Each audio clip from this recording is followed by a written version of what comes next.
Okay. Without further ado, Natalie, are you ready to record the thing? Yeah, Is it recording? it is, yeah. Amazing, thank you. So welcome back to the Cold Mountain. Last session was 2 weeks ago. You dealt pretty handily with some nasty creatures as during your first steps into Eastfang proper. You had some warning and some knowledge from speaking with Oriana, who'd been here before. But you were smart, and particularly with the arcane abilities of Atala, unraveling much of the offensive magic coming towards you, you managed to deal with what could have been a pretty difficult situation. Through the use of warping stone on a pretty impressive level by Ethelbert, you also trivialized the difficulty in getting down to the next level of Eastfang, as you are now aware there are multiple levels. Oriana said a short, sweet goodbye to a companion that she'd known only a few days ago, who seemed to have been twisted to the ends of this evil in Eastfang and placed into the armor of the rest of your companion, Jorek, Archelon Jorek. This seemed to infuriate his sister Kadra, who now carries the armor with her and is determined to get him back. After taking a bit of a rest, you traveled down to the lower level and came across a strange room, seemingly made up to be a quite comfy-looking study with books and all sorts of bits and pieces around the walls. However, there was a portcullis, a large steel portcullis, drawn down across the corridor going into it. Bungo detected magic, as he is able to do with his magical items, and saw a powerful necromantic emanation from beneath the floor. Thinking that necromancy is bad, and that we don't want to deal with whatever that is, he fired out a shot of dispelling magic, which managed to shatter an unseen spectral chain. Unfortunately, with that chain shattering, the thing that it was binding boiled up through the floor, a large zone of shrieking, writhing ghosts and spirits that seem to have 3 other chains attached. Bungo took the initiative and banished more of these wraiths that seem to be holding the chains, 2 more of the chains then disappearing, and only 1 chain seems to currently remain. Combat began, and a dark figure strode out from amongst the ghosts that people have put together as perhaps the main focus of the evil here in Eastfang, though so far seems to be speechless and just casting magic offensively towards the party. We've had 1 round of combat. Things are pretty messy. We've had a large area of magical darkness, which I will remind everyone is this big blue circle here. People have done different things. Blam threw a javelin into the maelstrom. Ethelbert turned into a mountain lion. Kira has been possessed, in case you forgot that part. But what anyone can do about it is another question altogether. So, we begin this new round of combat with 2 of the wraiths having skipped their turns because they are still banished. And Bungo, I've it already goes to had you. I already had my turn. We did it at the end of the last session. Sorry, What? I am lagging a bit. What, Didn't remind me Bongo again? take their turn last time before it ended? Oh, I was Did muted. Bungo take their turn? I just said the same thing. Kieran is correct, yeah. Sorry, I was muted. That's alright. I watched all but 2 minutes of the... Yeah, he just Previous- tried to dispel magic and then failed. Oh, shit. So Okay. yeah, Well, Kieran is that correct. answers that. Thank you, Kieran. And Hannah, you had a question? Yeah, this guy wasn't.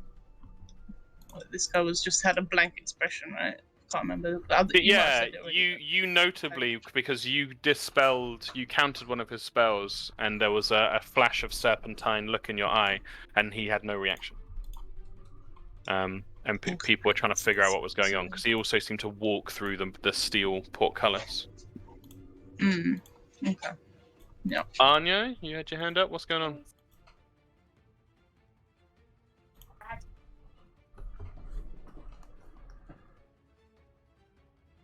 Ooh, yes. 1 second. Yeah. Invite on. There you go. Okay, with that then, that brings us to the dark figure, who doesn't seem to be bothered by this darkness around him. What? He is...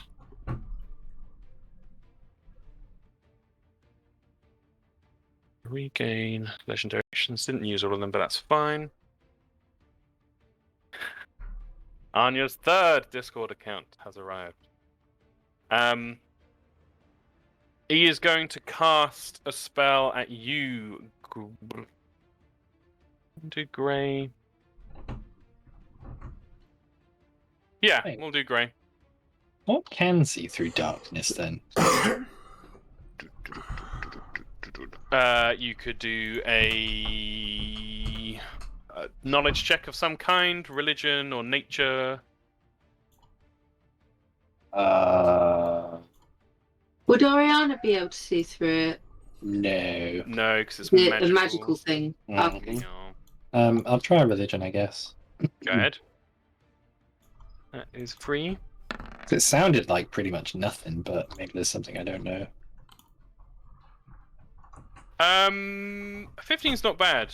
You are not aware of exactly what's happening, but you are aware that certainly in these great things of good and evil and the importance of places are often consecrated to a certain deity or a power. And you think perhaps because you are in this place that is, from your experience so far, quite deeply imbued with evil, and perhaps this figure is a focus of evil, that things happening in this place might not have to play by the same rules as usual. Interesting. Okay. Yes. Okay. That's the name of the spell. I'd forgotten it. Could you please, Gray, make a... What? Sake. Stop auto-correcting me. Oh, I have to make a melee spell attack, so let's see if I hit first of all.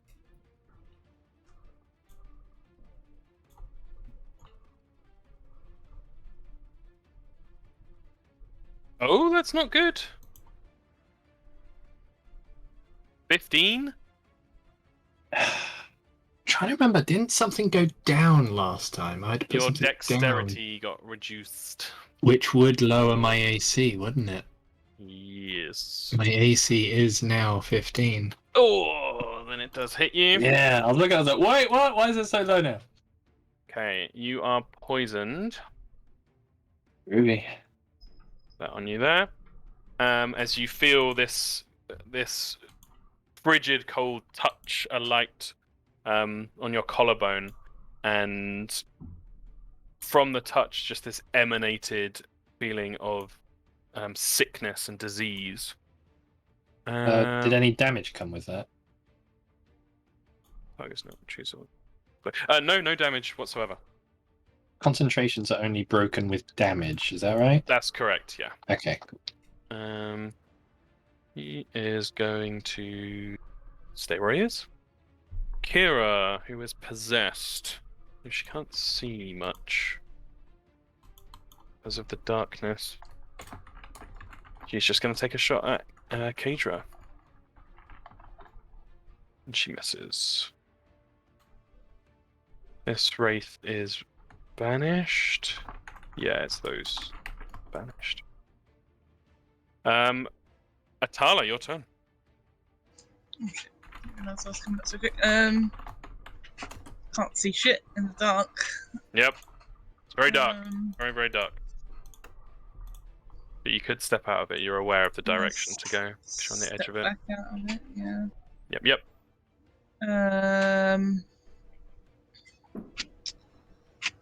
Not much I can do.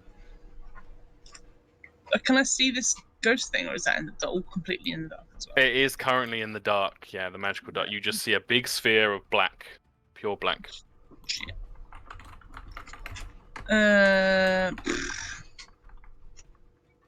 Not much I can do. I guess I'll hold an Eldritch Blast Cool. if I see Yep. something. That's fine. Darkness drop. Very good. At the end of your turn, spend one legendary action. Cast Chill Touch at Grey. And misses. Oriana, at the beginning of your turn, because you're starting your turn in the space of these writhing spirits that are swooping all around you, shrieking in this magical darkness as well. Quite the nightmarish scenario. Could you make a Constitution saving throw for me, please? So sad right now. It's okay. I feel very bullied. I think I did it right. Oh, 13 just fails, I'm afraid. Hang on, I'm not sure if she did a saving did throw it. or normal. Oh, yes. Does a fighter have Constitution? I feel like Did it you do does. that one? No, I did that one. Oh no. Proficient? Yeah, saving throw should be +7. Not Amazing. +3. Then you absolutely pass. Yeah. So you take half this necrotic damage. Ooh, that was a horribly high roll, but you take half, so 14. You take 14 necrotic damage. Do that on your token for you. Not really a big deal. And it is your turn. Okay. So I'm gonna try and use my fancy sword. Excellent. I'm gonna use the what's it called? I had it written down. The holy weapon. Hang up. Amazing. Hang up. Hang on. Steph's telling me to Getting a hang little bit on. meta, but just. Oh no! Yeah, no. Go ahead. What? Spit levels. Yeah, go ahead. Yeah. I'm Like gonna use Red Dead holy one. weapon. I'm assuming this takes the turn. Yes. One of my actions. Yeah. Casting the spell takes the normal requirement for it. Okay. Holy weapon, I think, is an action. It might be a bonus action, but I think it's an action. I assumed because all the spells were from the weapon. I assumed they were all actions, but No, the normal aspect of it. So Oh, holy okay. weapon is actually a bonus action. Okay. groovy. Do Assume I you're need to do casting anything it for on that? your own. Yeah, it says on its only on itself. Very cool. So yeah, even in the pitch blackness, you do see this shimmering, silvery spectral light around your war pick. Okay. And I'm assuming it doesn't allow me to see anything. I'm afraid not. But creatures that you're next to, you are dimly aware of, and I'd allow you to make an attack at disadvantage. Okay. Told you. Stop. I had a predicting feeling. Tom. I had a feeling. Okay, who do I go for? I guess it makes sense for me to go for the big scary ghost with my holy weapon. Yeah, feel free. Yeah, because it's You just- basically all around you, so you just flail. I will just flail at it. Nothing else I can really do to it. Really, it hasn't got a weapon. I'm assuming I can't really shove it because it's a ghost. That would Yeah, be it's a a big old fair ghost. assumption. So yeah, I'm just gonna try hit it and see what happens. Yeah, this will count as one of your 3 attacks, but I'll tell you Yep. straight away, you don't need to roll. As you like try and swipe at one of the ghosts as it goes past you, it just kind of disappears and then reappears somewhere else within the swarm, and you hear the sound of chains rattling and the shrieking ghosts. You get the feeling that you can't strike this entity as like a creature. Okay. But you do remember the serious dark figure walking through the bars towards you that is next to you. So you could spend Well- your other 2 attacks there if you wanted. Yeah, I would. Yeah. How would we take on the big spooky ghost if you can't hit the bloody thing? Other means. Ooh, I might have to leave it to the magic people. Okay, I'm gonna hit the Mr. Man in front of me then. Hit the Mr. Man. Disadvantage, I- please. Disadvantage. Roll. Disadvantage. But 14 misses. Ah. no. Second geez, swipe. and then another one. Oh, 16 misses as well, I'm afraid. Ah. Sorry. It's a good that's effort. pretty good. Yeah. I would have hit it if I didn't have disadvantage, I guess. Oh, Maybe. yeah. Probably. The- Yeah. Oh, You certainly weren't that far off. There's And at the end of your like, turn, can you do a wisdom save, please, to see if you Well- recover from the fear of Did you- the big Did ghost? you want to move? You can also move, yeah? But then, because what does the fear do? So, the frightened means you can't willingly move towards the source of fear that you can see Yeah. in your line of sight. Which is... But which is all around you. with the darkness, my logic is that if you can't see it, you don't know where it is. That's think some she's- top-level rules lawyering, I love it. I think she might try to stay. I think Yeah. she's just going to be like buckling down and just Fair dues, fair dues. holding. She gonna hold. Do I do a Hold. normal roll for the wisdom save? Normal roll, yes. Yeah, this is to Normal. see if you recover from the Yeah, frightened. just like Alright, yeah. Oh, You do not, I'm afraid. You are Oh. still no. frightened of the creature. At the end of your turn, Kers will make another attack against Grey. And he's rolling really bad.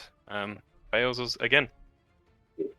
That takes us to the creature. Okay, on the creature's turn, it is going to move. It seems to be drawn to as many life forms as possible. And so it moves up here. So out of the black sphere, Bungo, Blam, Ethelbert, and Atala, you see this swirling mass of spirits that begin to coalesce and shriek around you. That is its turn. Sandral. She's gonna can't see what's going on. Mm-hmm. She thinks there might be another way around, so she's gonna just curtain and open the curtain. Excellent. It should work, I think, if you want to Oh yeah, token and do toggle knock door. I've only got search, Oh. so it's open. You can see that it's open. I don't have open door. How weird. Boop. There you go. Interesting. So yeah, you can see what you see. Your vision is somewhat limited, but you can see this large church-like hall with large stone pillars, wooden pews, a very strong smell of iron and blood, old musty blood as well as more fresh blood in the air. All around you in the recesses in the walls, the little alcoves, you see what look like large dishes as if holding holy water or similar, but you'd have to get closer to look inside. And in the center of the floor between the two pews, you see a large skull. Looks like the skull of something big, like an ogre. Not quite as big as a giant, but an ogre or a troll maybe. Sitting on what looks like a large area of dried blood. Well, that Yes. okay, but it doesn't look like there's a way around, right? Not that you can see so far, but the room does go further on into the darkness.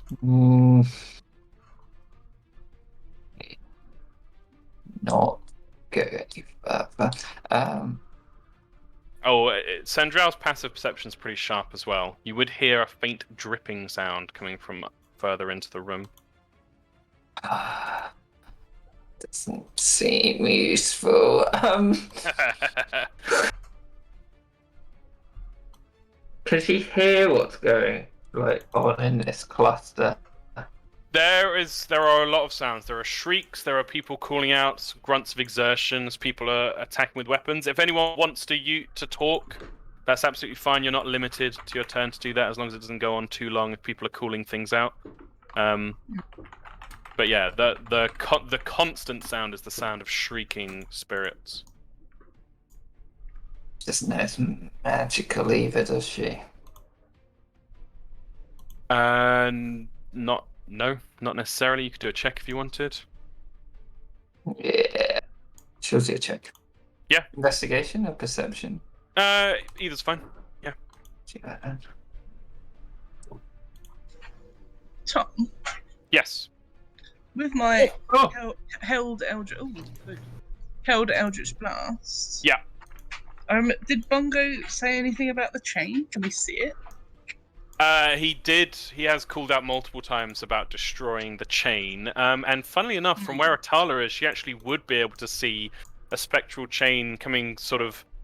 It's not attached to any spirit in particular. It sort of begins fading into existence at the edge of this roiling mass of spirits. And it goes into the wall right next to you. It's like here-ish. Okay. Can I use my held action for that, or is that cheating? No, it's not cheating at all. You could 100% you loose the Eldritch Blast, but I'll tell you now, without you rolling, it just seems to pass through. It is spectral.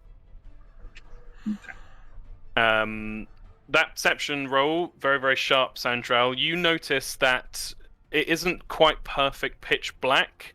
Celestian can't resist a little bit of flare.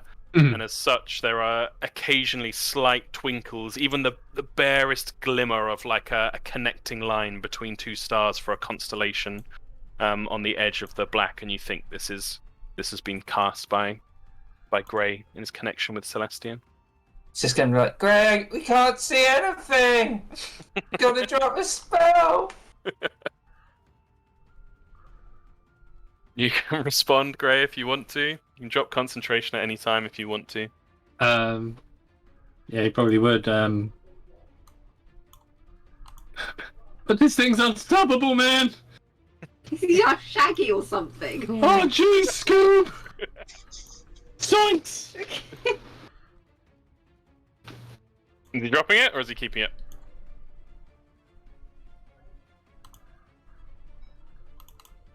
Be true to yourself, Grey. He's keeping it. He's frightened. Okay.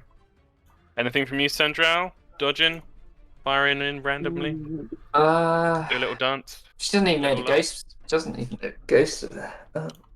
No, the darkness is pretty well situated to block your view down the corridor.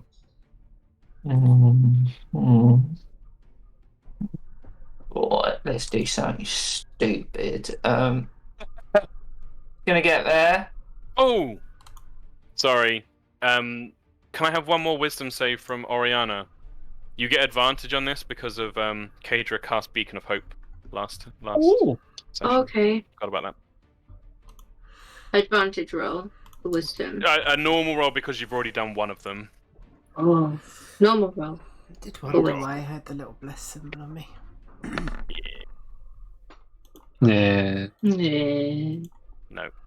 But worth a shot. Sandral, you heading into the darkness or on the edge of it? Or... She's right on the edge of it. Okay. She knows something's in there, but she has no idea where. Mm-hmm. So she's gonna do the only thing she knows how to do. Did she not see it like poking out roundabouts here? I doubt it, seeing Or as is there a wall there? There is a wall on. There's a corner of a wall. there. Okay. plus Right, also she'd be looking at through that black line, which yeah. She's gonna use Sure. 3 charges of a Stalin's band and just blow it into that wherever that gate is. She saw the gate coming, she assumes it comes from there. Amazing.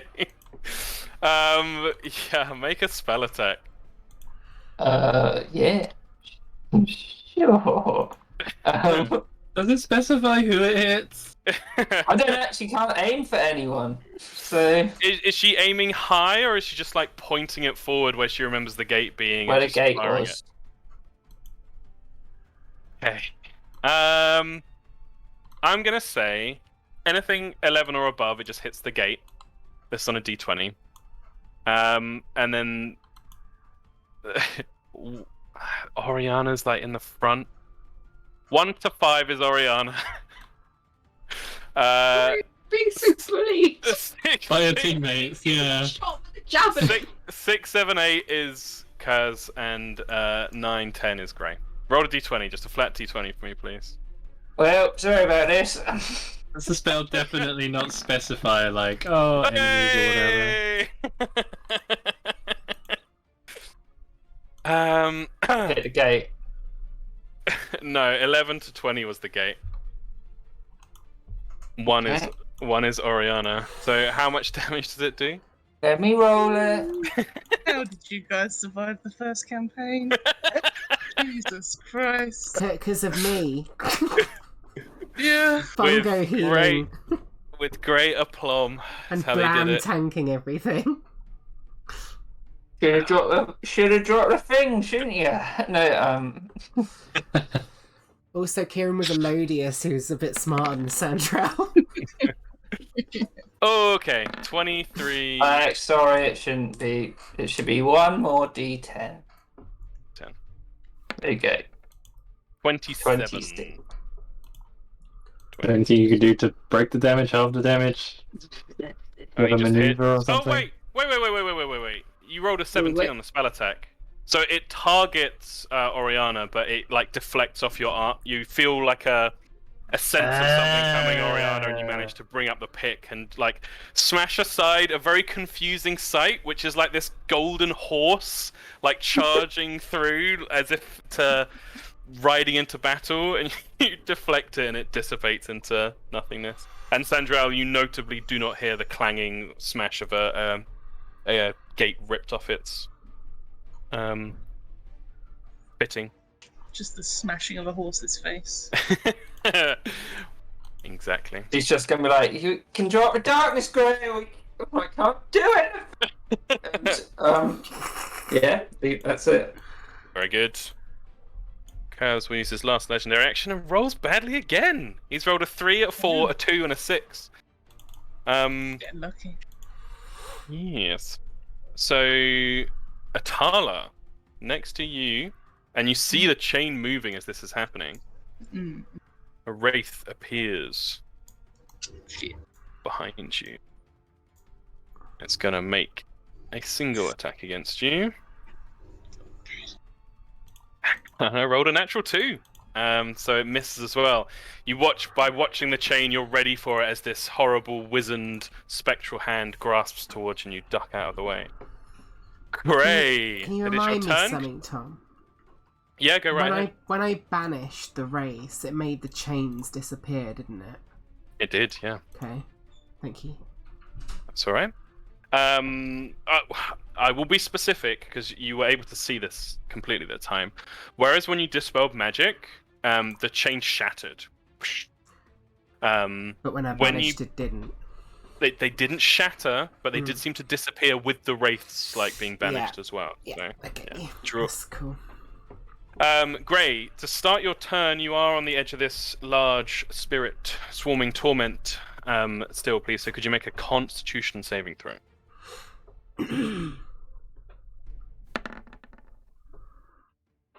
Ooh.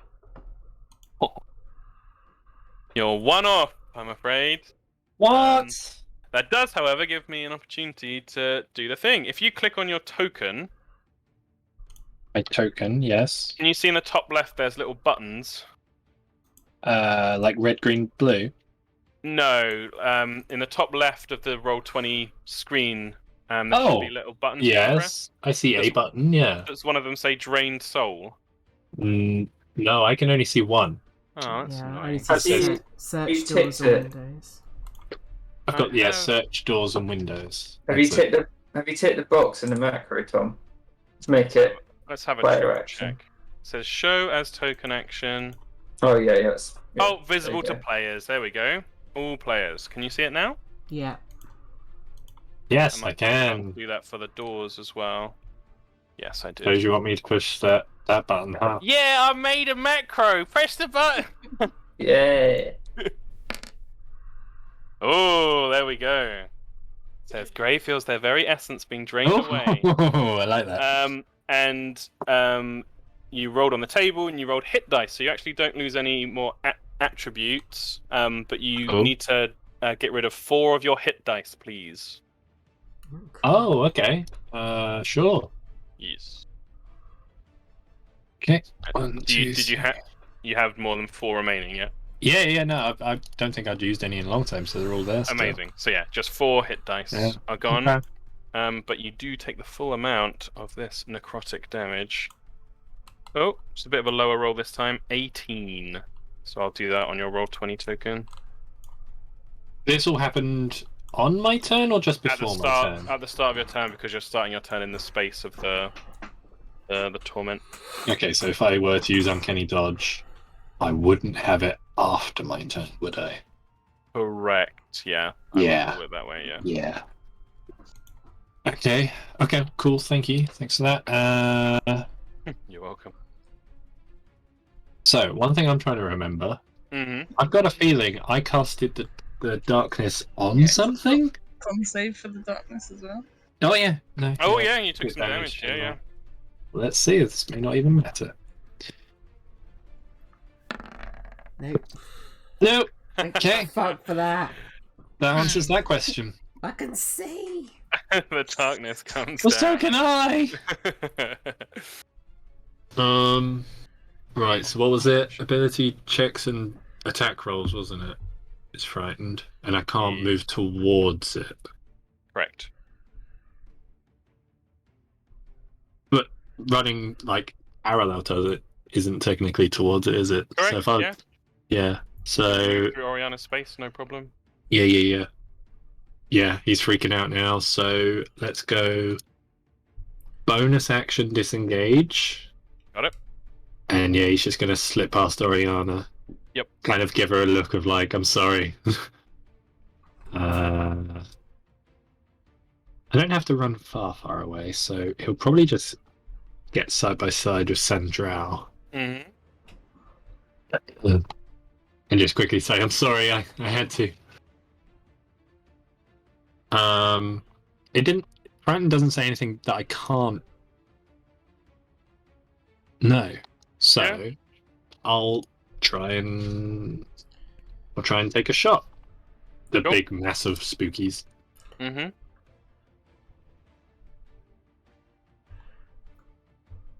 As disadvantage, because it's in sight. The big spirit, swirly spirit. Oh wait, I think frightened and poison both give me disadvantage. Yeah, I've got like You 2 don't. reasons to have You disadvantage. don't need to roll. As the arrow flies through, you can see it doesn't affect. Even if it's my 4th arrow. Yes, even if it's your fault. Ah. Wow. Okay.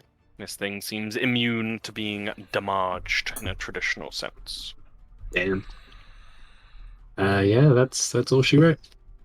Lamathy, can you do a Constitution saving throw for me, please? Bongo's going to shout at Blam and say, "Kill that wraith!"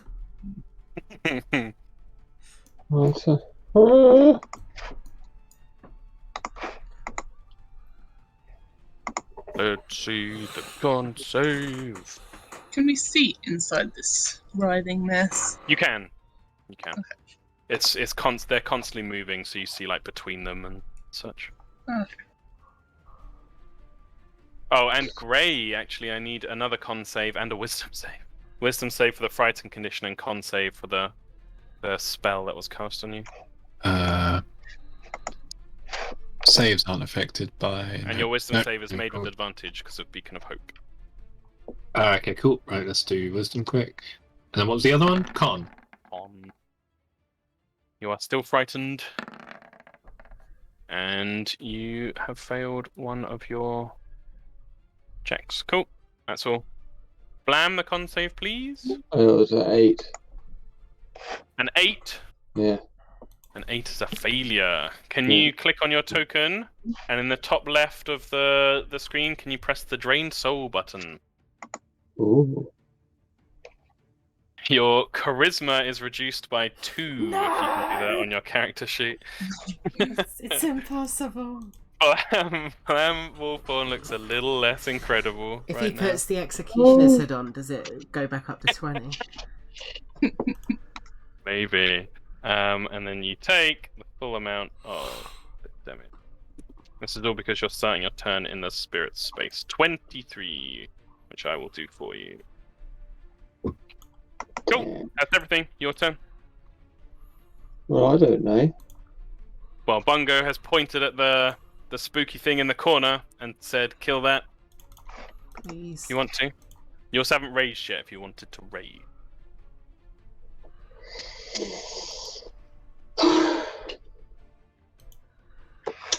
I better rage. Raging time. Yes.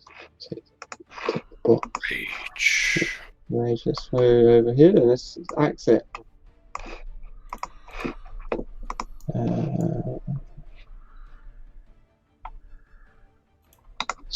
Attacks. I think it might be a disadvantage because you're frightened. Yes, true. But you Dang could it. do reckless to cancel that out if you wanted. No, I don't want to. Fair enough. Let him get frightened.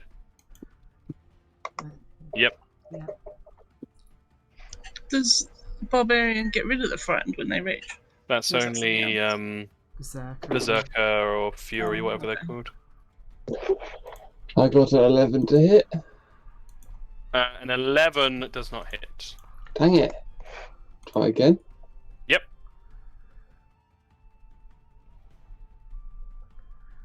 Was it not a 24 to hit? On my thing it says 24, then 11 damage. Oh yeah, that was the Oh, weird. I don't know. My thing's being weird, I think. Don't worry. Once It's it's I rolled it twice for the Disadvantage. Oh, yeah. Never mind. Don't let me do that now. Everything's breaking. Ugh. Stupid things.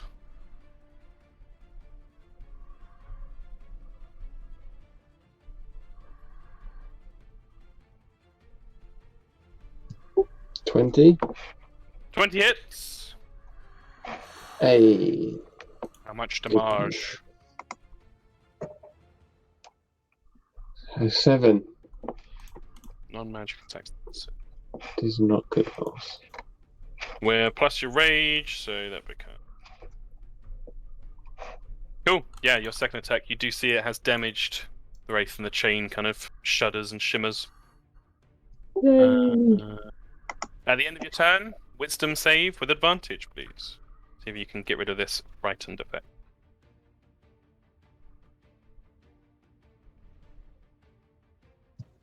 What's this, sorry? What? Wisdom save with advantage. See if you can get rid of the frightened effect.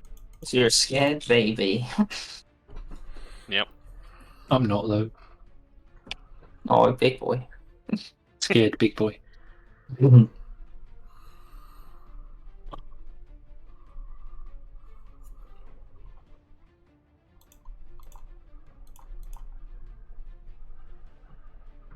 Ooh, nat 20, I think.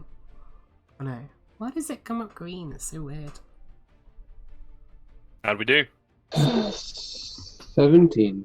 Oh, 1 off, I'm afraid. You are still frightened. Hey. Hydra's turn. She's seen that the big ghosts don't take any bloody damage. She sees what Oriana's fighting.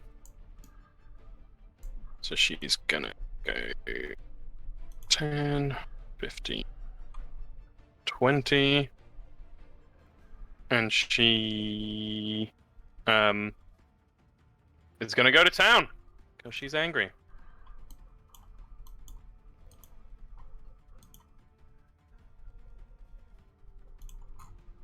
And I hadn't opened up her sheet. Hydra.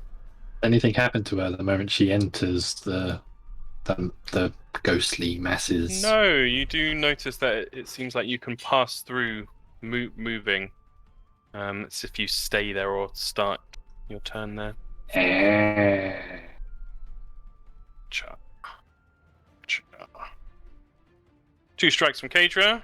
15 misses, but a 27 definitely hits, and she absolutely will smite. None of us opened this portcullis, did we? It's still shut, just everything phased through it. No. Yeah, okay. Yeah.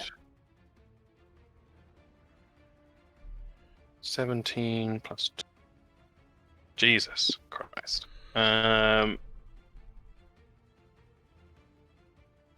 Yeah, you see the shining platinum light carve through the figure, and no blood comes out, and you can see this is clearly a spirit or a vision, an image, but it is badly distorted and damaged by this strike.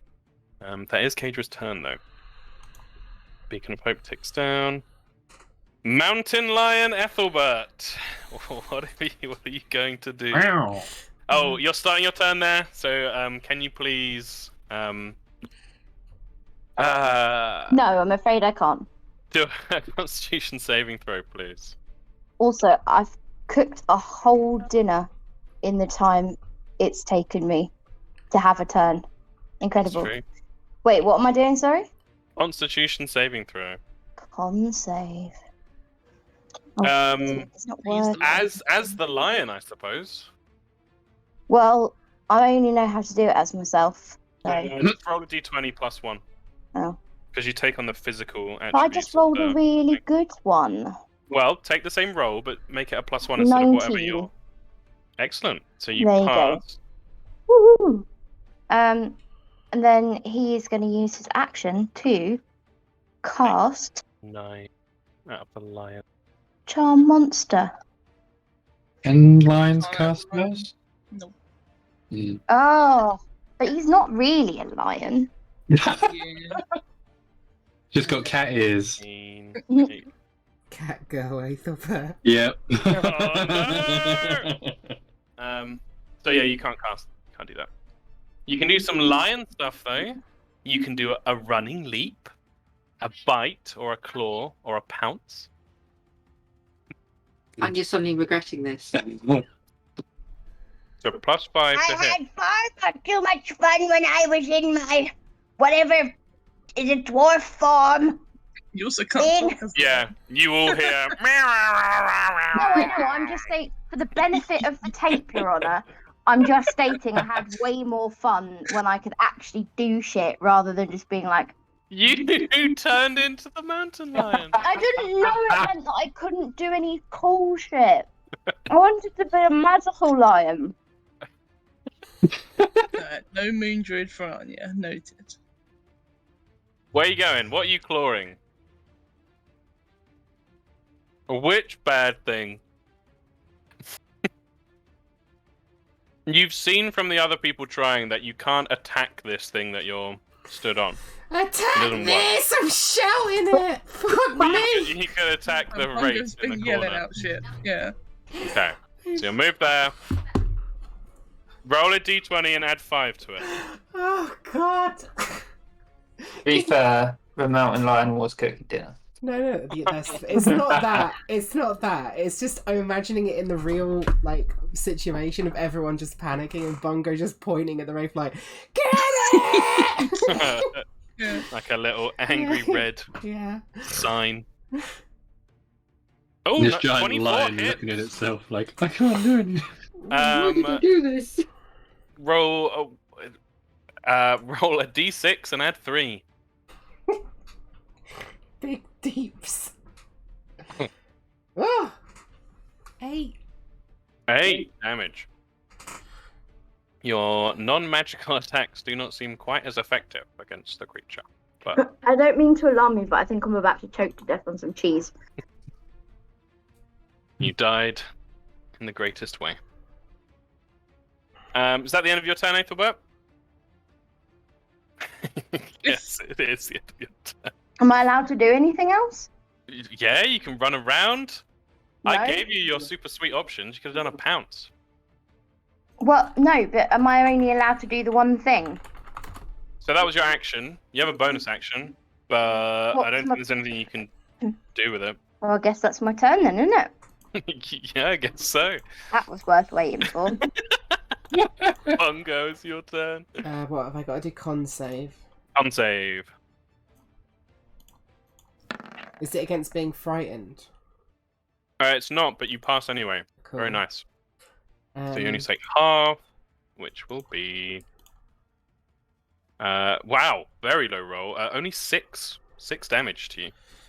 it doesn't matter the damage though, because it's this roll that fucking is annoying because of it. Come on. Oh, good. You thank maintain your spell. fuck for that. 6 damage. I did it on the roll 20. Oh, thank you.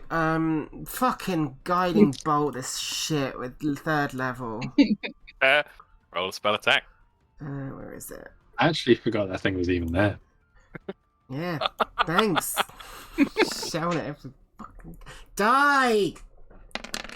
Hit. 21 radiant damage. Very nice. Let me Advantage. check. And It's got any- advantage on the next effect. Yeah, it's not weak to it, but full damage.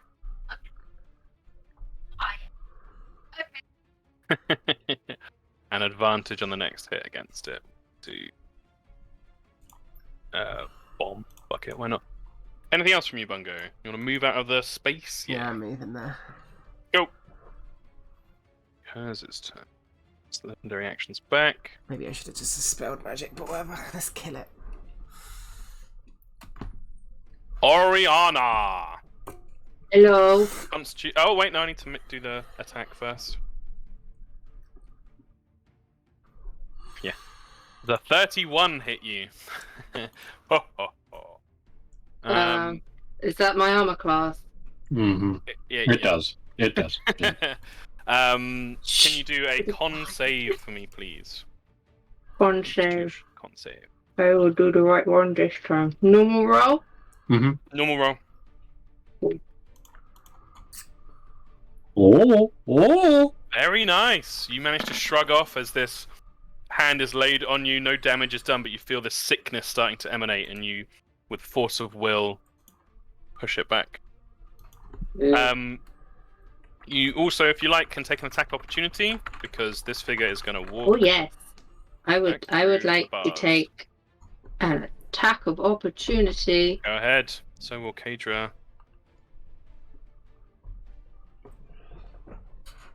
Is it just normal roll? Mm-hmm.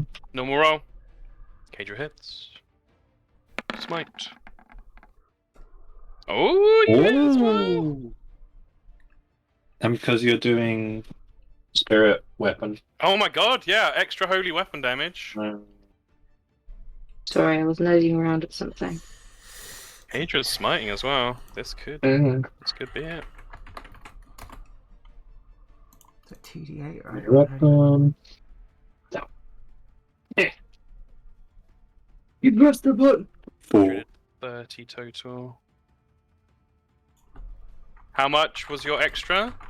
4.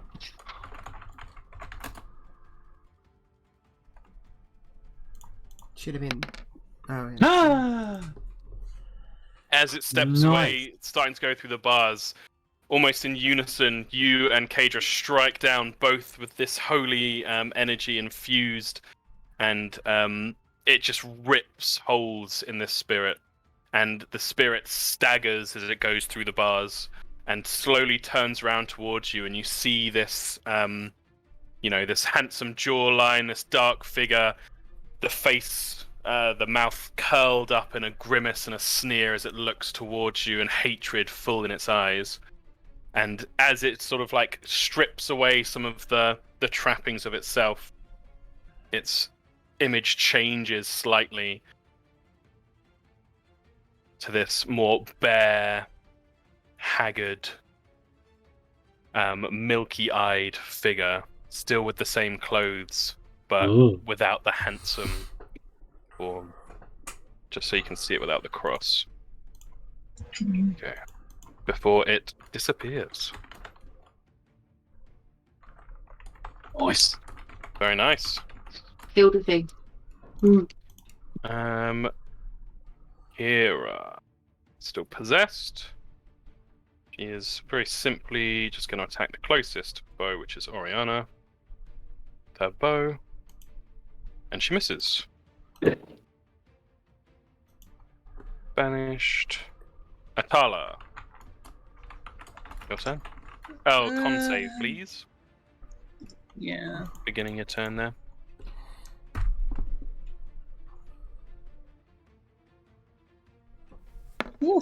Very nice. So you're going to take half. That's Medium this roll. thing hasn't taken a reaction, has it? You take 50 damage. It has not taken a reaction yet, no. Blah, blah, blah. Just because I need to be at range, otherwise it's disadvantage. Yeah, makes sense. Guess I'll take the attack Oh. opportunity. You could shoot it and it would be a flat roll because of the advantage given by Bungo's thingy. I forget. Although, because if it's Eldritch Blast, it'll only be advantage on the first. Oh, straight roll on the first Yeah. one.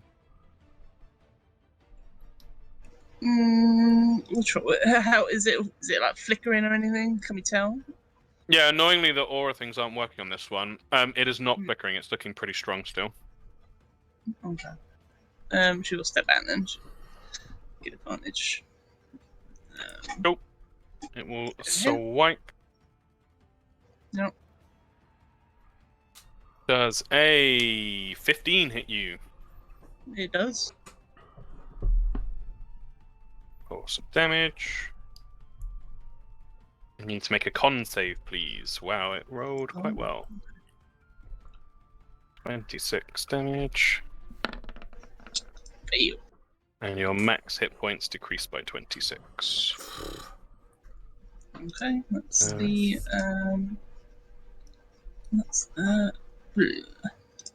aid gone essentially. Yep. And more. But you are free to pew pew pew as you see fit. Yes, I think we'll just do a firebolt and get the advantage. Very nice. Single shot. Best Yeah. chance of getting a lot of damage. Oh, forgot to press the advantage.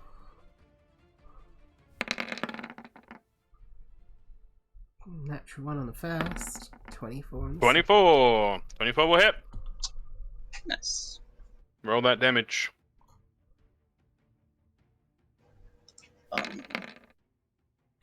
Nice. There we 22. Yeah, and it's looking a little bit more haggard now. Very nice. The advantage is gone. Oriana. The figure is gone. Hello. He's dead. What do I do? Is the ghost still there? Sorry, my brain died. There's the big spirit writhing around, which you're just out of range of. And on the other side, you see everyone focusing their efforts on this singular wraith here. I'm still scared, aren't I? You are, which means you can't move into the ghost space currently. Yeah. I can't charge through it. Lame. No. Nope. Attacking it's pointless because it didn't do anything. How many charges have you got? Charges. Mhm. I've got 4. Can you do anything with those?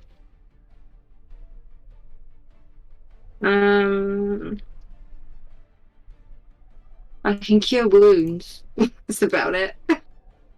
But I don't think. So, can I have gone over here actually? Yeah, absolutely. Behind Hero without taking. She's attacking people there. Yeah, you'd be. I hurt. Yeah, it's fine. Do you Climber up want on me the to rubble. go heal you, sir? Is that what I'm you're not suggesting? asking. You're not asking. You're just like, remember you count your charges. What can you do? Oh, look, I'm wounded and battered. I'll go bloody help you then. Okay. Bam. Okay. How far away do I have to be to do cure wounds? Do I have to be right next to it? Right next to it, yeah. Okay. She can go that way. So I'm going to use 3 more charges. So I've got 1 left. And I'll use cure wounds on him. Very cool. Thank you. Energy channels through a pickaxe. What level does it cast Cure Wounds at? Does it say? Should do. Just get into it. Yeah. Mm-hmm. First, click on that. And roll one of them. Just press the red thing. Well, I've pressed the red thing.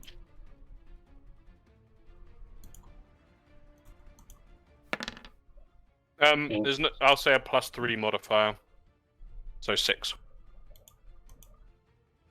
Remember whether or not I did stay in modifier.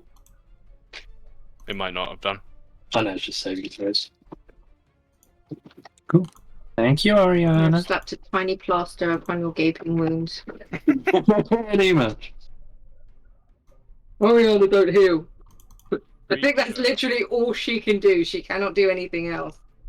Where's the greatest concentration of people? It's on 2 people right now. Like here? Ah! It moves there. Sandrell, Constitution saving throw, please. Woohoo. 14.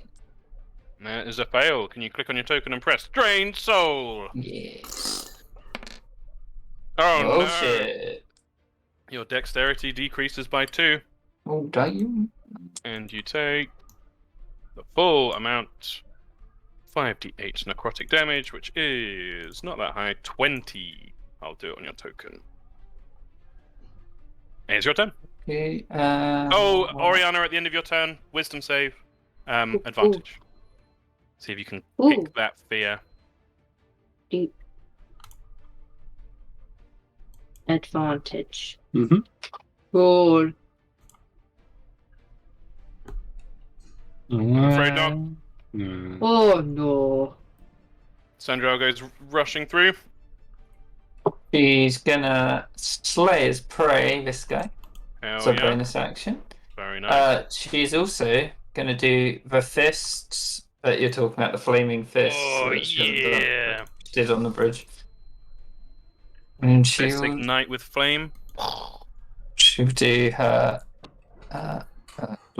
she'll do her 2 flame tongue attacks. Mm-hmm. Yeah, which both Oh, miss. I dear think. lord. Yep, they do both And miss. she will flurry of blows.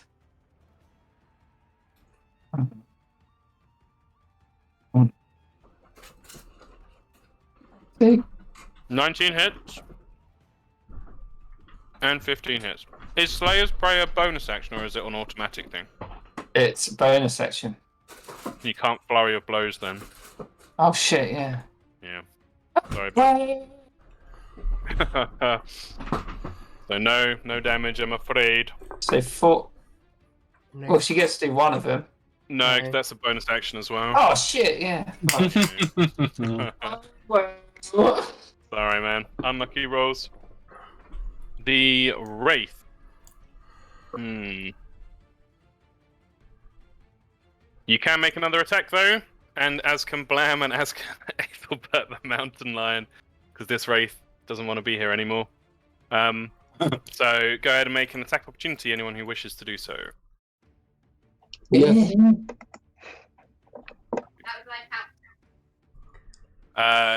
You can't pounce, that's on your on your turn. You can make a bite or a claw attack. D20 plus 5. Bite does more damage. Both those hit, Sandrell and Blam. She also does the D6.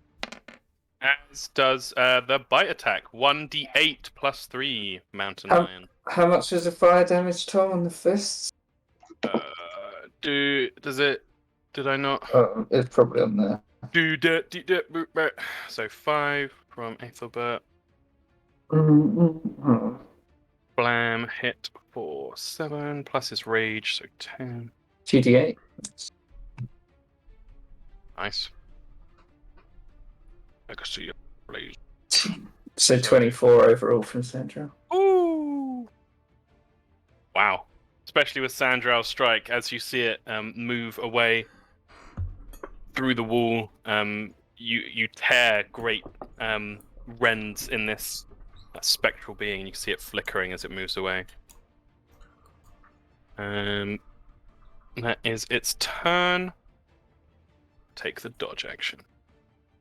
Ha ha ha. Gray, Constitution saving throw, please. Right. No one can see the Wraith right now, but you can all see a chain, which is going essentially over Kadra. You can see that blue line that I just drew. A 12 fails, I'm afraid. Can you click on your token and press the Drain Soul button? Okay. These have been horrible ones for Grey. Your walking speed is reduced by 5 feet. God damn it. I mean, you do have. If you rolled a 4, it would have been 20 feet. Is that it? No, I'm rolling the Okay. damage. Middling roll. You take 20 damage. I'll put it on your token. Uncanny dodge? Yep, you can uncanny dodge anything. Cool. So I'll add 10 back onto your token. And it is your turn. Joy. Don't I need to do something if I start my turn? Or was that what I just did? That was what you just did, yeah. Okay. You know. What is it we've done with the chains? Bungo dispelled them. Has anyone else done anything against them? I banished some other wraiths, and the chains with them disappeared. Oh, right. But that's it. Like, no, I haven't seen anyone attacking a chain or anything like that, have I? Katala tried, actually. Yeah, Okay. I think the darkness was gone at that time. Yeah, so you did see the chain unaffected by Atala's attack. That was a Eldritch blast, wasn't it? It was, yeah. Yeah. I mean, I don't know for certain. I assume that's magic-y, and if that doesn't work. Fucking ain't nothing I've got's gonna work. I cannot hit this thing, so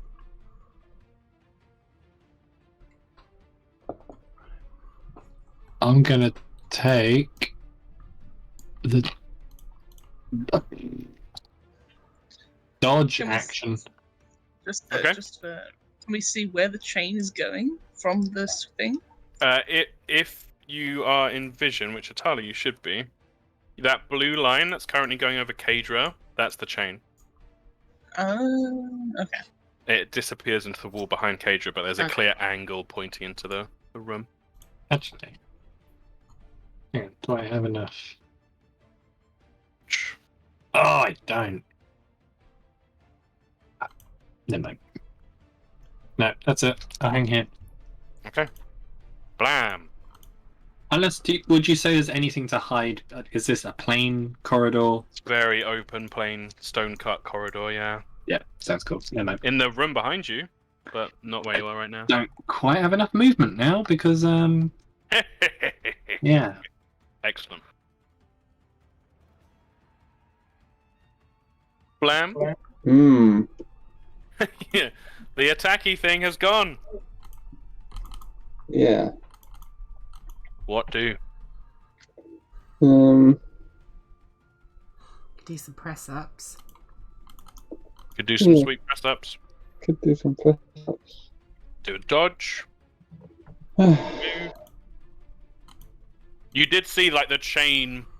So everyone in that room that was attacking it, as it moved through, you saw like the connection of the chain from the big spirit move like along. So it would have been like there, and then there, and then there, and then there. So you've got some idea about where it's gone. It's gone somewhere to your east. But you can't see it right now. Well, I don't know. I'll just do a dodge, I guess. Dodging away. Dodge. Dodge. Staying where you are? Yeah, I'm still fighting with this thing, right? Oh, yeah, make your check with advantage. And Grey should have done that as well. I was gonna say. That's at the end of your turn, isn't it? It is, yeah. What's the check again? Wisdom save with advantage. What's the range on Kadra's soup de whoop? Doesn't matter, as long as she's concentrating. It's if you're close enough when you first start. Damn it, that's a fail for Blam. So we both have advantage on that one. You do, yeah. Come on, baby. Oh my god, people can't make this fucking check. No. Oof. And you also need to make another con save, Grey, as you feel this sickness taking hold in your body. Okay. Is that the poison? It's another failure. 2 failures. I'll mark them on you. Kadra. She can see the chain. She can see the gate. She's gonna fucking smash this gate down. Nice. She is going to. She's just going to try. It's a fucking portcullis. She's going to try and lift it up. She throws her halberd and her shield down, grabs one hand on two of the railings at the bottom of the portcullis, and just like begins to strain against it. See how she does. Not quite enough, but she's going to continue doing that. So anyone else trying to make that check will find it a lot easier to do. Miss the Mountain Lion. What do? With your glorious salt and pepper beard that I drew on that token. I appreciate the time and effort that went into that. Actually, looks quite good. I thought. Thank you, Paint 3D crayon function. I don't know what to do because this guy, not really a lot I can do. Because I'm a lion. Can Bungo shout out to Aethelbert and just say, "Can you sense anything in the rock, Aethelbert? Exactly where he is?" Might not be able to because it's a wraith, but maybe. You can make a check. But I'm a lion. No. Your mental faculties are yours. It's your physical faculties that are the line. Yeah, make a perception check, please. I've got a DC in mind. Shit. What? Pretty fucking perceptive. No.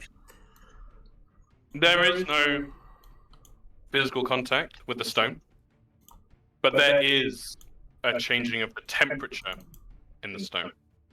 Okay. You sense a very cold area of stone over here. So, he would shake his head. Why the fuck am I still a mountain lion? This is a terrible idea. You can change back. I think it's an action, maybe a bonus action. Yeah, or Sounds as a bonus action earlier, or if you fall unconscious. So yeah, fuck it, because this is not doing any good at all. Yeah. No, I don't want to because I feel bad about the beard. It's fine. And the eyebrows. I've saved the token. Yeah, I'm definitely gonna do it again, even though it's a really stupid idea. But you know, Feedback.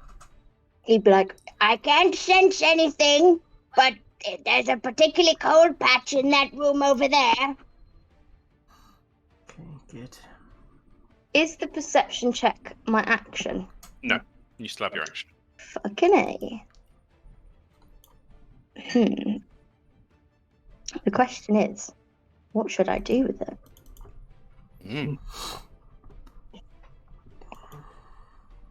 Oh no, I can't do that. Rubbish. Yeah,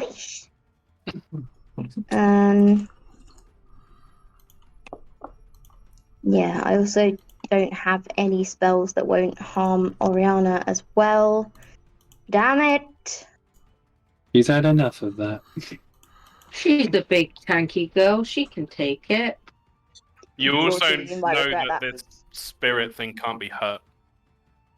Okay, I'm gonna try it again. Charm monster. On what? The On- spirits? Yeah. You sense that they can't be interacted with. Oh, for fuck's sake. So maybe I won't do that then. Keep that spell slot. Oh my god. You could try and get into the room where the wraith is. Yeah, fuck it, why not? You can move through this spirit. 15, 20. So if you go alongside Kadra 50. and make an athletics check, Oh lord. Less yay. the DC's a lot lower because Kadra's doing it. 12. 12 is enough. With your help, your squat form, you're able to get really good leverage as it's beginning to scrape up through the ground. This horrible grinding metal against stone sets your teeth on edge. But Kadra does the rest of the work and lifts up the grating. Allow me to get rid of it for you. Thanks, Kadra. Just warning you. I've eaten so much pasta, I don't think I can keep my eyes open. I genuinely feel a little bit like someone's trying to like cast a spell on me to shut my eyes. Roger that. Play standing Is up. that all of them gone? Yeah, so the portcullis is gone from that space now. That's your turn, Ethelbert? Yeah.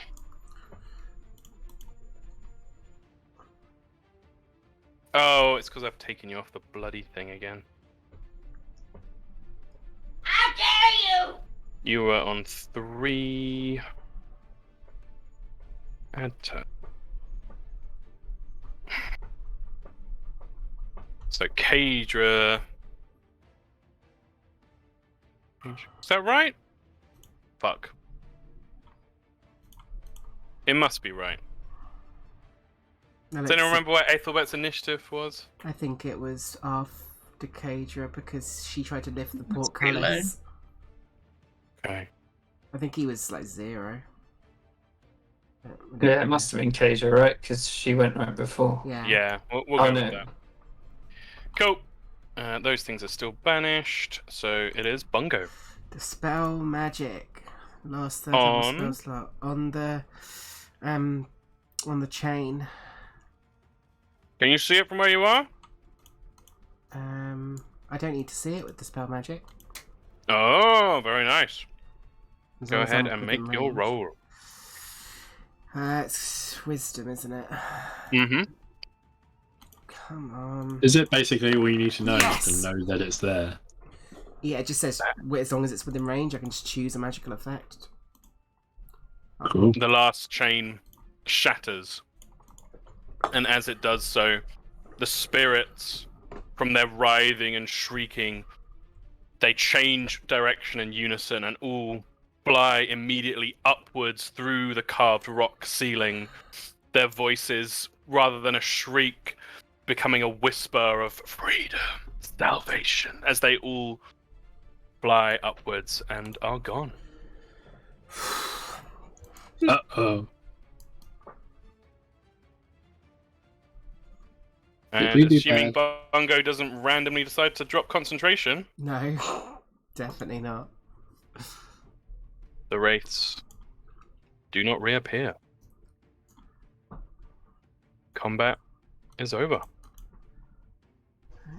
Fuck Yes. for that. Jesus. Oosh. Lava. Is the Kira alright? Oh, yeah, the possession on Kira breaks as soon as the spirits are freed. And she kind of slumps back, breathing Yes. heavily, but seems otherwise unharmed. Bungo will, where's Grey? While speaking of Hope's still up, I need to see Grey's health. Where is it? That's real bad. If I do my candle, you can do lots of cure wounds for free. Yeah, let's do that. I think with Beacon of Hope up, it's going to be such a ridiculous amount of health. It's going to be 16 health per Q wounds. I'm happy with that to just bring everyone back up to full. Not a Yeah. problem. How many rounds do you reckon?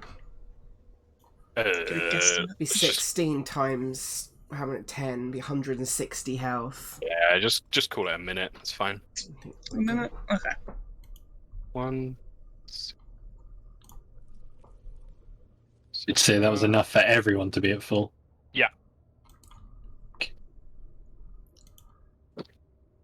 After the quick thinking and ministrations of Bungo and Tala and Kadra's aura, you are all hale and Oh, hale and hearty once more. Grey. Why did the mountain lion come back?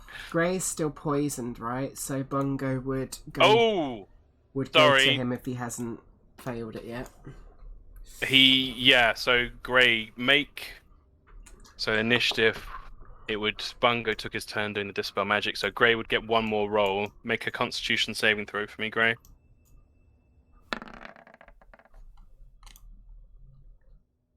17. That is not enough, I'm afraid. And so, as this last effort of your body to resist the disease fails. Right.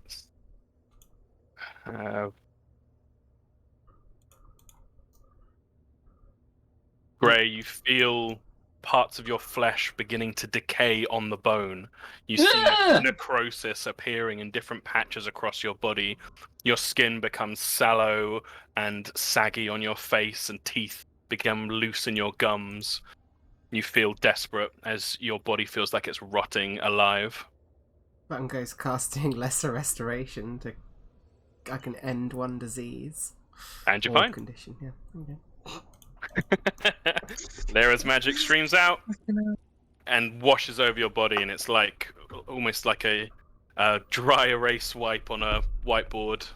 The necrosis disappears, and the skin is back to normal, and the moment of panic and horror and revulsion passes. Okay, now Gray would have been on his knees, and he just initially crawling runs over and gives Bungo a big old hug. Oh, he hugs him back. I've got you, old friend. Christ almighty. Let's not do that again. Yes, let's not. Is everyone else okay? It seems so. I wonder what that was. Something dark. Seemed like they were imprisoned. I mean, more the vision of that person. I don't know, but he looked familiar from the cavern, right, Tom? That image. Oh yeah, from the yeah. Or did it not? I can't remember. I'm pretty sure he confirmed it was, but not so much because he said he changed into a slightly different form. I don't think we'd seen that before. So wait, see what Tom says. Seems he's vanished. Sorry, I was talking the whole time. It is the image that you saw in the cavern, and yes, Steph is right. When that thing, whatever that thing was, seemed to be destroyed from the attacks from Kadra and Oriana, it again almost seemed like it decayed. It became this much less handsome, wizened, pale, milky eyes version of itself before disappearing. We still don't know who it is, do we? We have suspicions. Yeah, you've gathered a lot of information, but I don't think you've quite put everything together yet. If it was an illusion of some kind, would it have withered as it did? I'm not really sure. Maybe that was part of the illusion. You can do an Arcana or Religion check. I'll do Yes, it. please. I'll do a religion.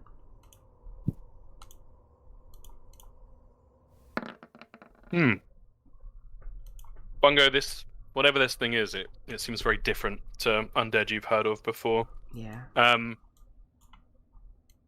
Atala, you think it doesn't make much sense that the transformation at the end was part of the illusion.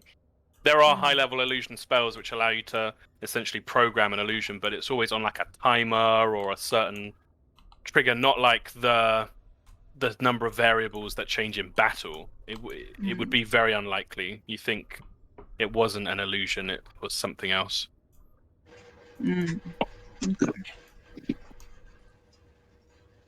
Would you have any idea what it could be? If it's anything to do with magic?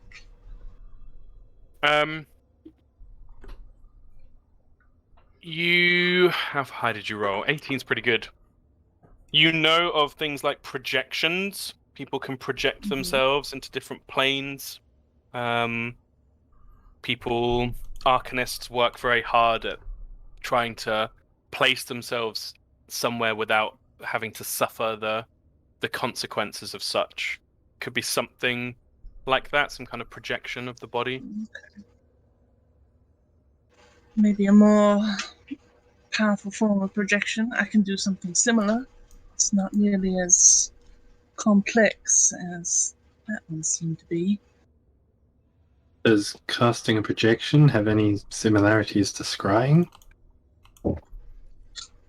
Atali, you would know that the projected self is able to sense its surroundings as if it was there properly. If anything, it's more powerful and more sensing than scrying. Yeah. Were you able to trace some scrying recently? Couldn't you try to do the same? Could I? When you traced it recently, it was with a material focus. You had the book. Yeah. You don't have anything Yeah, material yeah. right now. Okay. Yeah, she would explain that, and also explain that it was more like a find familiar, if he's familiar with that spell, where you can see through the senses of something. Great. Canyon nods, but he hasn't got a clue what you're talking about. Okay. Sandrell, you're exploring. Oh, sorry. No, she's just in the room looking around. You see everything I described before. You see that some of these basins are empty and dusty. Others are full with thick, dark blood. Tala would go to Grey as well. She'd say, I'll give you an example, if you'll let me.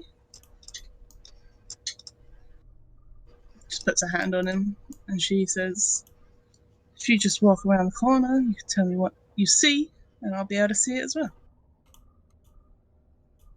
That sounds very useful. But except this one was probably more powerful. I don't really know. What it was. Sandra, I'll pour some of the violet midnight tears into one of the blood bowls, see what it does. Interesting. Yeah, you pour a tiny little bit, not wanting to waste the vial. A couple of drops drip down to the blood. You would see that dark, like purple, almost black color of the poison tries to emanate out and corrupt the rest of the liquid around it, as it would do if it was put into a drinking supply. But it seems to struggle and get almost caught in a state of balance between the like viscosity and barrier of the blood and then the dark poison trying to go out, and it just kind of sits like this black spot in the middle of it.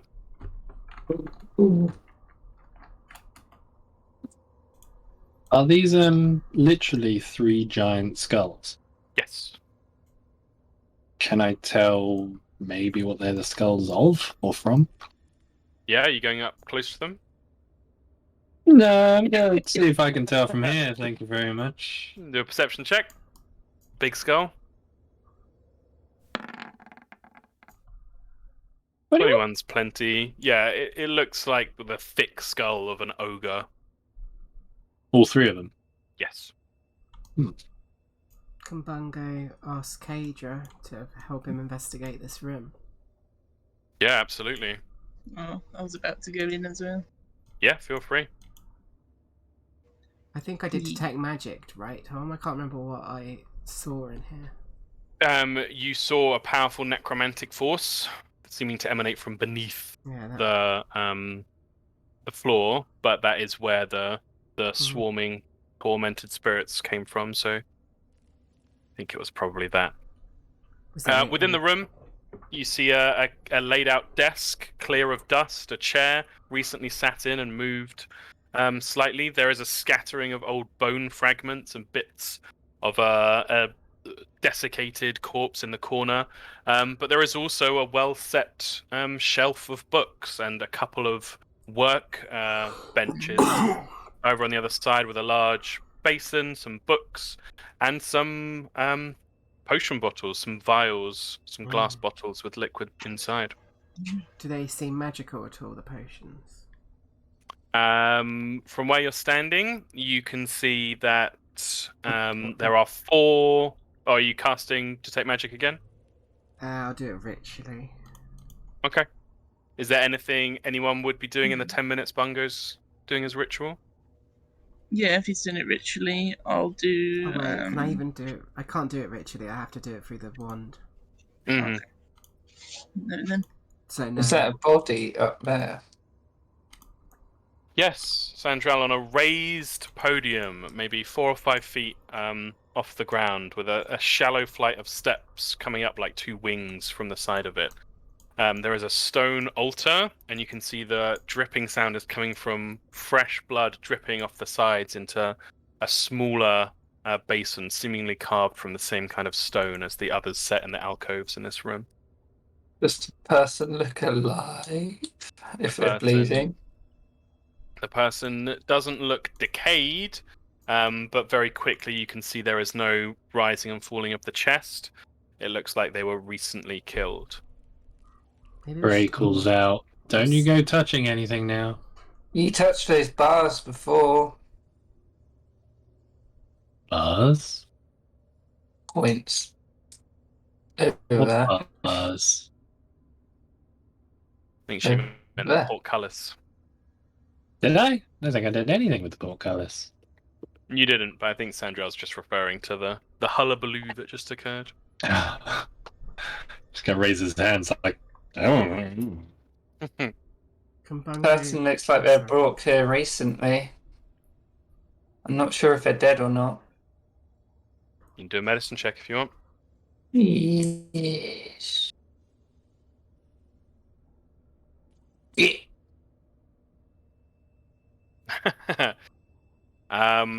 Let's ask You're- Bungo. You're pretty sure they're dead, even with that. As to method of death and what have you, cause of death, you're not sure. This looks pretty ominous. From here, can I see what race and what they're wearing? Yeah, pretty recognizable. They look to be wearing winter clothes, fur-lined coat. Doesn't seem like they've been ritually prepared or put into any different clothing. This is the kind of clothing you'd see someone wearing in Mirabar or at the base camp. Presents female, pale skin, looks human. Looks quite young. They don't exactly look like they belong here. Likely some lost soul that ended up here. Should we take her off? Take her, and is it disrespectful to leave them with their blood draining? I think we should wait till some of the more religious folks come in here and check this place out. I don't think we should really be messing with anything else. That he looks around, all these big things of blood everywhere. Things that we don't really understand, Sandro. Yeah, you would Yeah. also have noticed, both of you, that between each of the pews is a set of cruel-looking blades and spikes sticking out of the stonework of the ground. Oh my god! Lots of stained blood around it. It looks like perhaps the people in the pews might sit with their feet on these spikes or kneel on these spikes. Comfy. Detect magic. Detect magic? Yeah, things pop up immediately to you. There is a powerful emanation of lots of different types of magic from the book, the main ledger on the desk. Necromantic, abjuration. None of it seems active. It doesn't seem like it's enchanted. Simply that it is something that has magic within it, recorded in it. Is it Um, readable? It certainly is. But Submissive before and we readable, get to so- that, with the bottles, there are 4 magical bottles. They are all identical looking. They are a deep red blood color. They do not look like healing potions. The magic on them, however, would be abjuration, which is similar to a healing potion. So you think there's some kind of protection or preventative element to them. Weird. I can identify them later, maybe. I think that's a good idea. Let's gather all these things and that we think we should carry. I think maybe take the book if we are certain it's not Yeah. cursed, and take the potions, and perhaps we can identify them later. I think we should catch up with Gray and Sandro and make sure they're not getting themselves into too much trouble. Let's have a quick look at the books, Tom. There's really interesting ones. Yeah, you scan through the books, and the first thing you'd note is that they're old. They're books that you have seen in the older, probably less used areas of libraries in Neverwinter and other major cities. Many of them seem quite innocent in amongst this dark place. They are atlases, geographical tomes, descriptions of cities. There is a description of Neverwinter, a description of Mirabar, a history.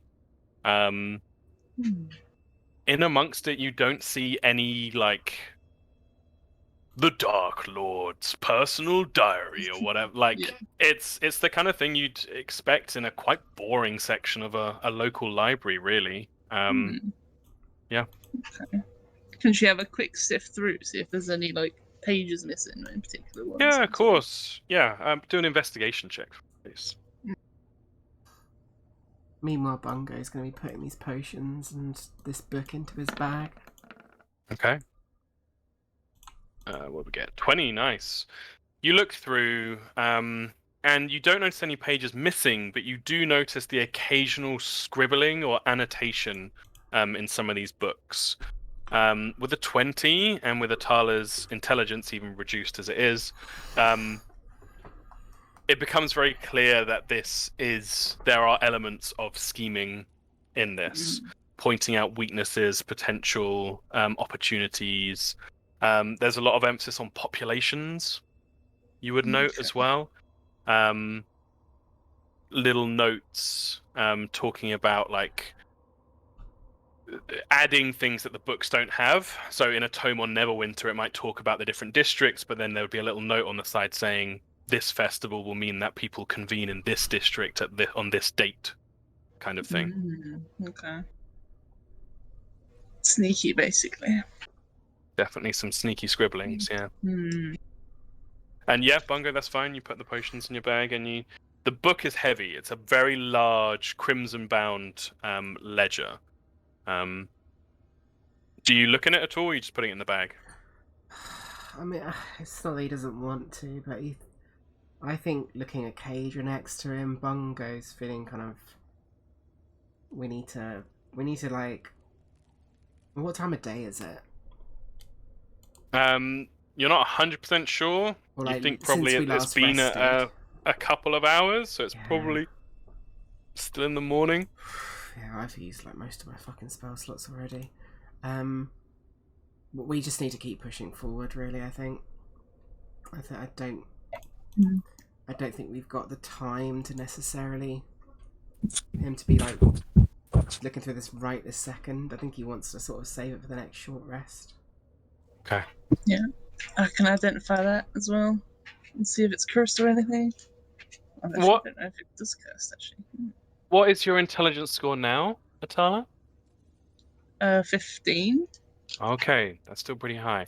I will say something I think Atala would put together from the 20 investigation and her intelligence, and something you saw before. A couple of the books talk about the cycles of the moon, and its relation to natural cycles and to interesting observations amongst animals and people, and moon festivals. And you'd remember that the symbol you saw before of the skull with the crescent moon on the forehead. So I think maybe she'd keep an eye on those books more than the others. Yeah, definitely. You should probably take a couple of those particular ones about the moon. That's fine, yeah. Yeah, and refer to them later. We're just whizzing through. Okay. Yeah, let's catch up with Gray and Sandro. Are these two entryways in here that seem to be sort of blocked off? Just before you leave Bungo, Kadra raises a halberd and just smashes the shit out of the desk and the workbench and the shelves in the room. He doesn't stop her. And then just in a she's not shouting or screaming, she just smashes it all and then turns around and follows you. Yeah, he just nods at her and doesn't say anything.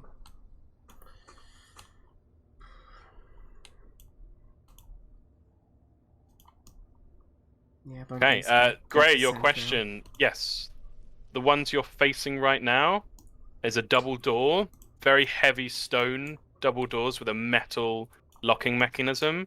And then on the other side, there is another set of similar doors, but with, you can see that the walls themselves and the ceiling above has caved in and formed quite a lot of rubble in front of it.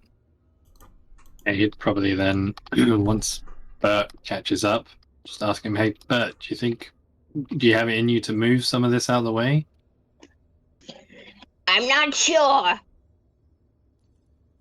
Possibly. Let me have a look. If not, we'd do it by hand. Hey, Blam? Literally all I have in terms. Well, no, it's more about creating than anything else. I don't think I've got any inherent abilities, unfortunately. That's a shame, but that's fine. Lamb, do you think you could give us a hand? Maybe we could try and clear the way of one of these? Oh, yes. Which one you want to clear? This one doesn't have any rubble, it's just heavy stone doors. It does have a locking mechanism, and it seems like it's locked, Gray. Oh, You okay. I wanted thought to try and pick the lock. Well, yeah, if it's locked, then he'll probably point towards this lock for Blam to make a start then, and then he'll, try and make his way into this. And he'd have a damn good look, though. He'll investigate it and see if he can see anything funky. Roll an investigation check for me, please. Anything funky donkey. 14? It's old, heavy stone. The door looks really thick when you look through the keyhole. It's long, wide door to the other side, but doesn't seem to be any magical inscription or pressure elements or tripwires. Looks clear. Can I do another perception to if I can either hear or if the keyhole's, assuming there's a keyhole, if I can see through the keyhole or anything? Yeah, Hear 100%. anything? Go ahead. I can perceive anything on the other side. 20? Nothing. It's dark. You hear the mutterings between your companions and the sound of Blam beginning to move some of the rubble out of the way. Good enough. He'll get his little lockpick set out. Give it a blow because it's dusty, because he hasn't used them in a fucking long time. Yeah, go ahead and make a check. So if What was you that? take your- Sleight of hand, was it? It depends. It would be dexterity, and then if you're proficient with them, it's plus your proficiency modifier, which, if you are proficient with sleight of hand, would be the same as a sleight of hand roll. Yeah, that's all true, so I'll just make it easy for myself. You might have expertise in thieves' tools as well. I do, yeah. Oh, If you okay, double- expertise. Wait. So, You double your proficiency bonus then. yeah, so... Oh, wait. How do I your check dex expertise? at the moment is 3 plus 11 still. 4, Yeah, +4 is our proficiency bonus right now. so that'd be 15, which is enough. It's difficult. Your thieves' tools are quite delicate, and the workings of this are big and brutal, but you manage to coax the different tumblers up in the lock, and you undo the door in front of you. Work. Just wanted to make sure you talked about having an expertise in it. Where do I find that? As a rogue, you choose different skills to have expertise in, where you get double your proficiency bonus. I think at your level, you might have 4 choices or 6 choices that you've made if you look in your leveling up stuff. Yeah, you'd have to go in the leveling bit where you edit In the your leveling bonus. bit. Yeah. You've also got the Prodigy feat, which gives you expertise. Oh, I love that feat. But as the doors swing open, scraping on the dust and grit on the ground, you see a very rough-hewn tunnel on the other side. It looks almost more like a natural fault in the rock, though large enough to walk through. It is very dark, but you have your eyes of the night. So you're able to see along at the other end of the corridor is a smaller stone door. And it looks like there's something like an opening on the tunnel just here further down. You actually didn't pick thieves' tools as your expertise. It's What I'm okay. looking for. It would only have been a matter of time rather than anything else. With time as well. Is there any of these skulls have moons on them? They do. Each of them has carved into the bone and seemingly painted is too kind a word, but crudely marked with blood. Is a crescent moon symbol on each of the skulls. Alright. I'm investigating everywhere. Any moons anywhere? I want to see a full moon. I want to see a. Roll an investigation check for me, please. Is Rohan the BBG? I would love nothing more. He's got a full moon, not crescent moon. He ain't one of those crescent weenies. Yeah, as you move around the room, Atala, it is, despite the circumstances, quite exhilarating. You begin to put different patterns together. You see small patterns worked into the stone. You also see very crude, harsh carvings in different places.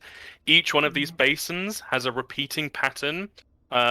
Just to ruin Rohan for a second, which includes the full moon. It has a repeating pattern of the cycle of the moon. So it begins new moon, waxing, full, waning, crescent, and so on. And which one's full? Each basin has the same pattern around it. It's like a constant pattern going around the bowl. So the moon drawn multiple times or carved multiple times into the stone. Oh, I see. On a band around them. The altar as well has much more frantic carvings rather than this like nicely, elegantly carved pattern. There's just like scratchings and scribblings of the moon, and you see the name Kurz carved into the stone as well. Okay. So say what's here? No, it says forever beneath. If Bungo's going up to Sandral, can he help her determine how this, like, more about this woman's death? And Yeah, 100%. Make a medicine check for me, please. And Blam is almost done moving the rubble. I accidentally closed my character sheet. 1 second. Someone talk to the dead. Am I remembering wrong? I got speak with dead, Huh? but I can't do it on undead. But fuck, 15 still with a 2. It's still a 15, yeah. It looks like this figure was kept alive and then has died from bleeding out. Okay. Yeah, nasty cuts made, as you can see in the picture. So it's not undead. It doesn't seem to be undead, no. I would cast it, but I do not have any 3rd level spell slots, and I cannot remember if I've used my Pearl of Power today or not. You have. I did hear you say it in thank the you. video. Yeah, so yeah, can't do it. Ooh. Yeah, a bit annoying. Yeah, you with a 15 and with Sandral having spent some time looking as well, you do see evidence of like not overly apparent defensive wounds, but it does, that like there's bruises around the shoulders and around the forearms. You think maybe they were taken against their will. One thing, are the clothes she's wearing, are they of a settlement that would be near this place, or is it more likely that she's taken from the mountain They're not itself? they're not recognizable in terms of any symbols, but from the mode of dress, you would say that they're likely from Mirabar or Luskan. So it's more likely that they were abducted from there and not from the mountain. Yes. Huh. Does she have a skull on her head? A moon on her skull? She does not. Okay. Sandra will just be like, does this mean they're abducting people from the towns? Seems that way. We saw It's quite possibly. we saw these undead, the ones without the blood. We saw them all the way back, as far as before Mirabar even.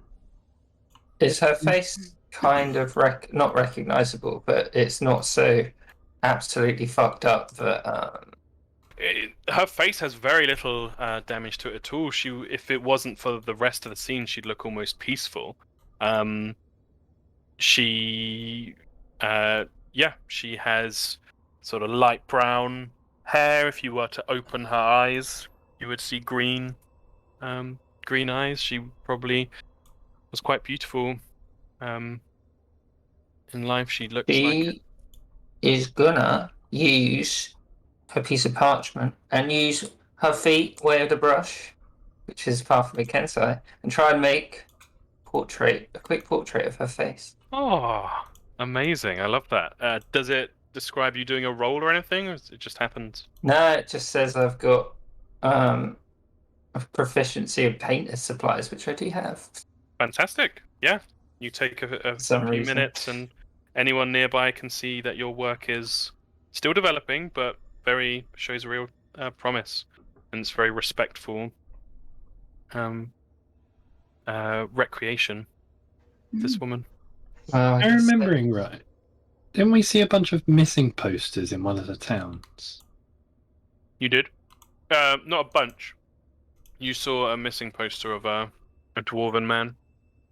Just the one. Okay. Are these stairs going up to this altar, or is it going to They go are. further? Okay. Mm. I mean, Yeah, Bungo's gonna just say to everyone, should we rest here for a while? Do we need to? This seems like a defensible position if there was any. He's also directing it sort of towards Kadra more than anyone else, because she's very much kind of in a leaderly position here to some degree. Yeah, she would kind of bristle a bit at the idea of resting and just saying, don't blame her.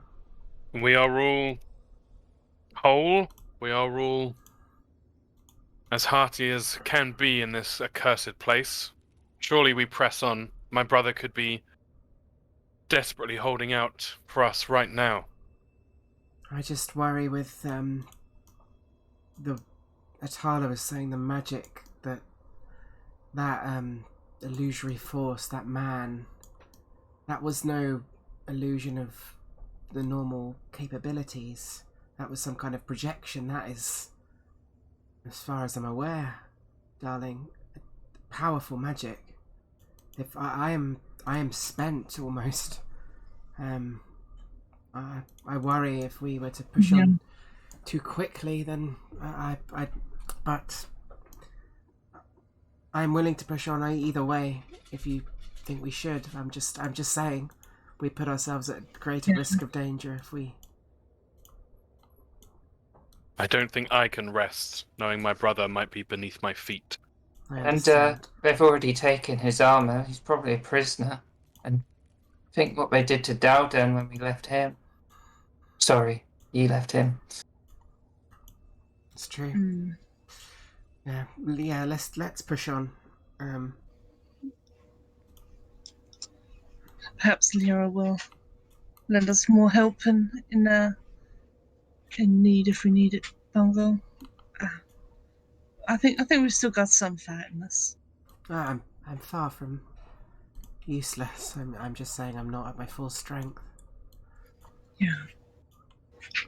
We'll find somewhere else, I'm sure. Did we remove her from the altar? I mean, there's not really anywhere else to put her. Well, I think she might not like to be bleeding out into bowls.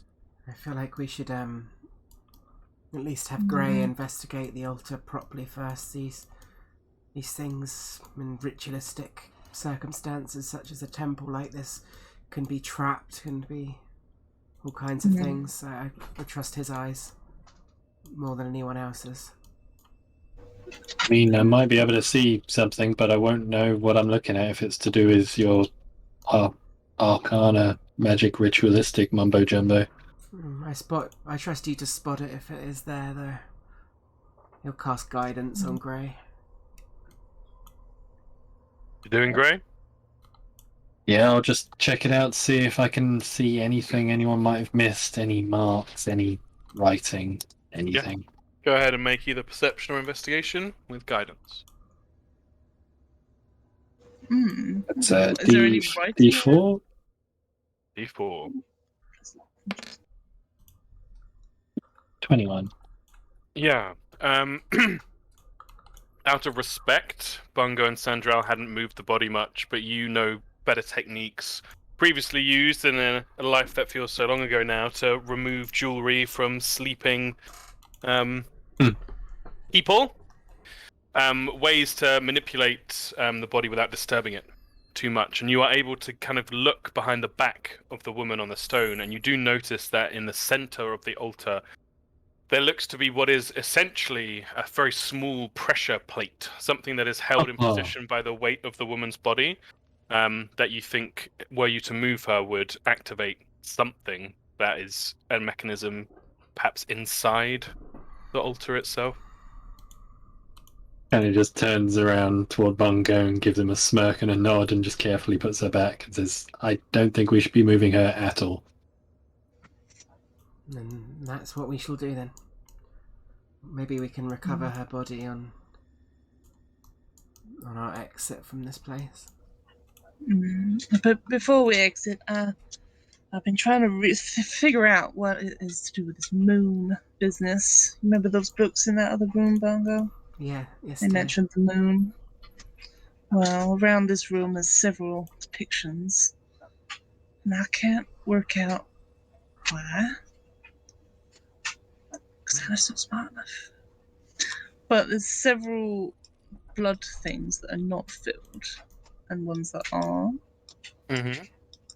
Does that mean anything? It looks to me like they hadn't finished whatever they were doing.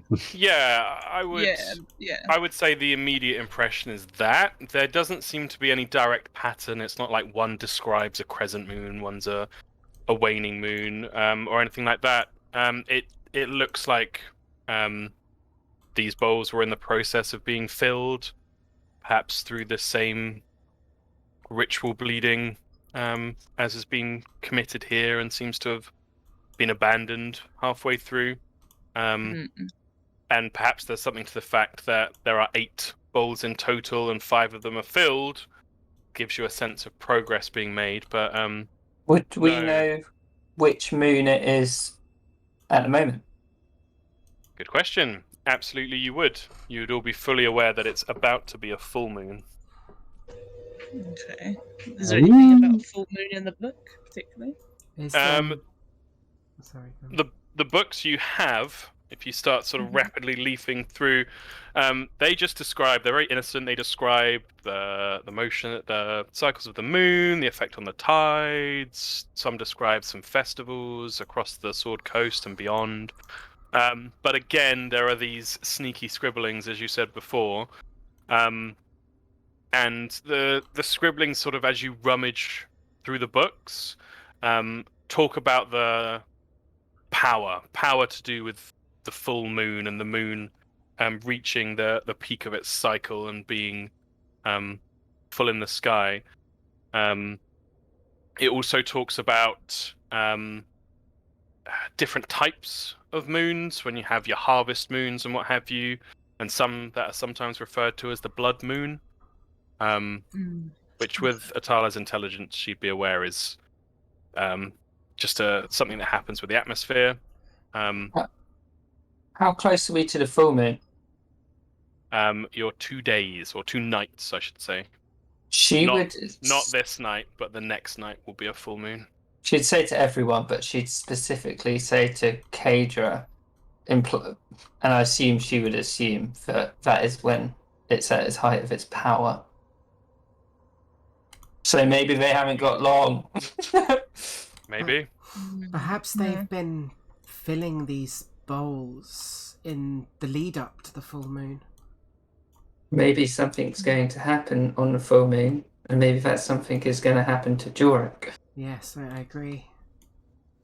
Perhaps we've interrupted by being here, maybe their ritual. Or maybe Preventing with them filling this up, maybe. Maybe we've not even interrupted. Maybe they're elsewhere and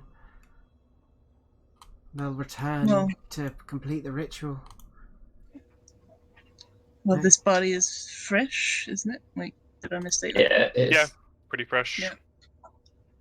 So whatever's in this room is not complete, and maybe No. we're the reason. I don't know. But maybe they're filling it up as we get closer to the full moon, using the blood from this woman and others before her. or this could Yeah. just be ritualistic and not mean anything. What's actually happening is happening somewhere else. I agree. We should Maybe 100%. I think we should push on further, regardless. I'm just speculating as of the nature of this place. Mm, It doesn't Perhaps really the- matter. It doesn't change our mission. We have to I just delve deeper to find Jorik. wonder whether we should take at least the time to quickly read that magical book, Bongo. See if it has any other clues.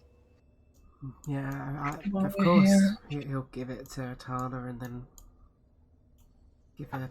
He trusts her to look through it. Can I do identify on it, Tom? 10 minutes? Yeah, if you sit here and do so, yeah. The sound, just as Atala is beginning her ritual, the sound of a very satisfied and well worked out Blam Wolfhorn is joined with the sound of the last piece of rubble hitting the ground, as the doors on this side have now been cleared of the debris.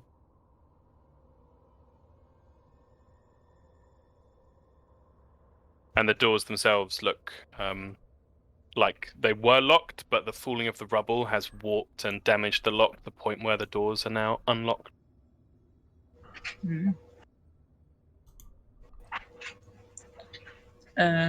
Yep, just a mark too.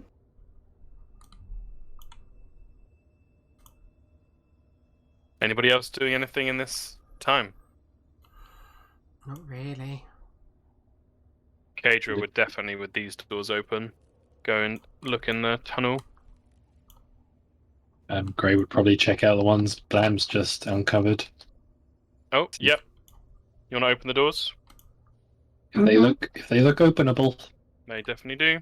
And as you swing them open, you see a pretty grisly sight. Oh! A number of old bodies and a wash of a horrible, deep, dry smell of death cascades outwards.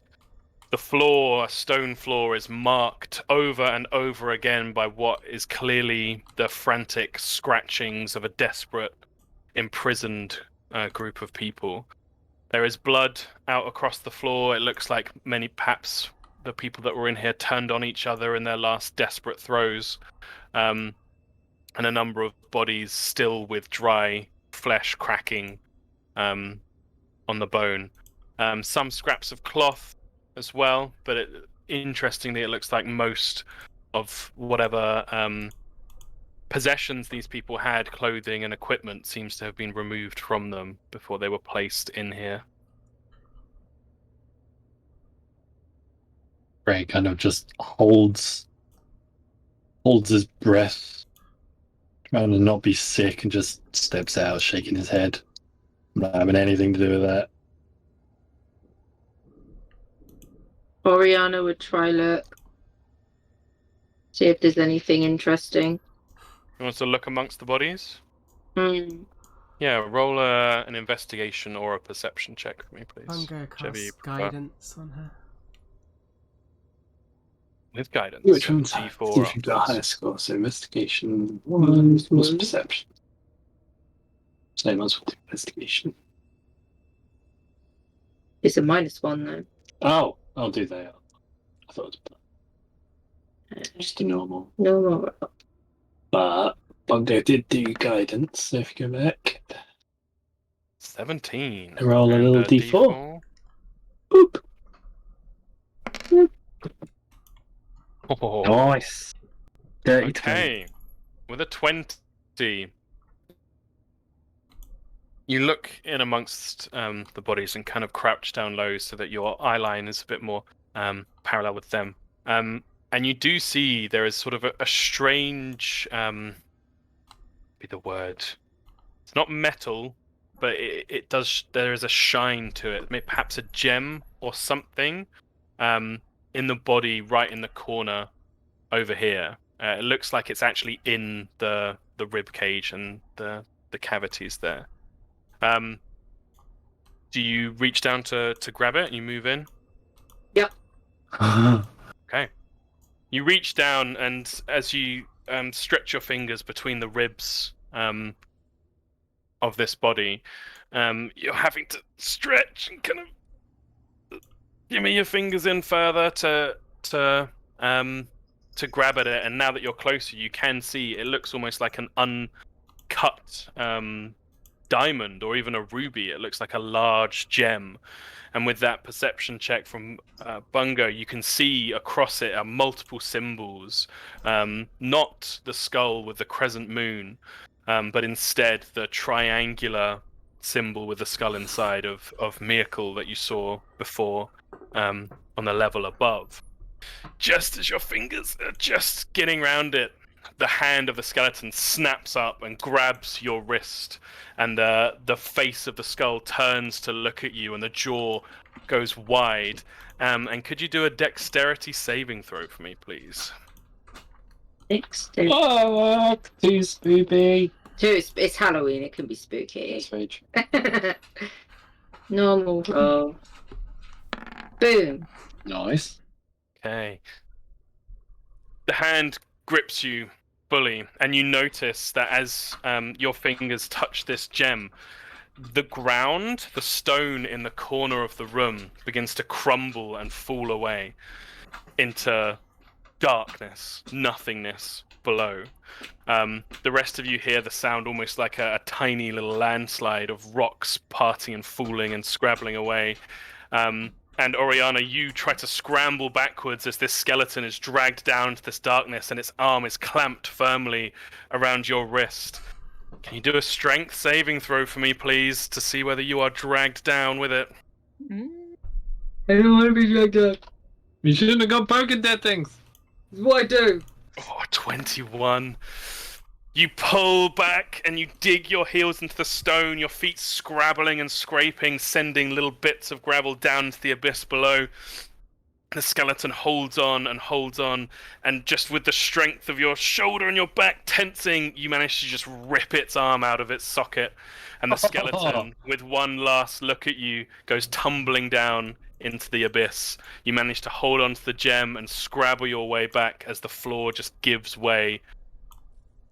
And a full half of this room is now just an empty blackness. Yeah. So she's going to shake off that arm. And then she's going to show Bungo what she found. Look what I got! I got shiny.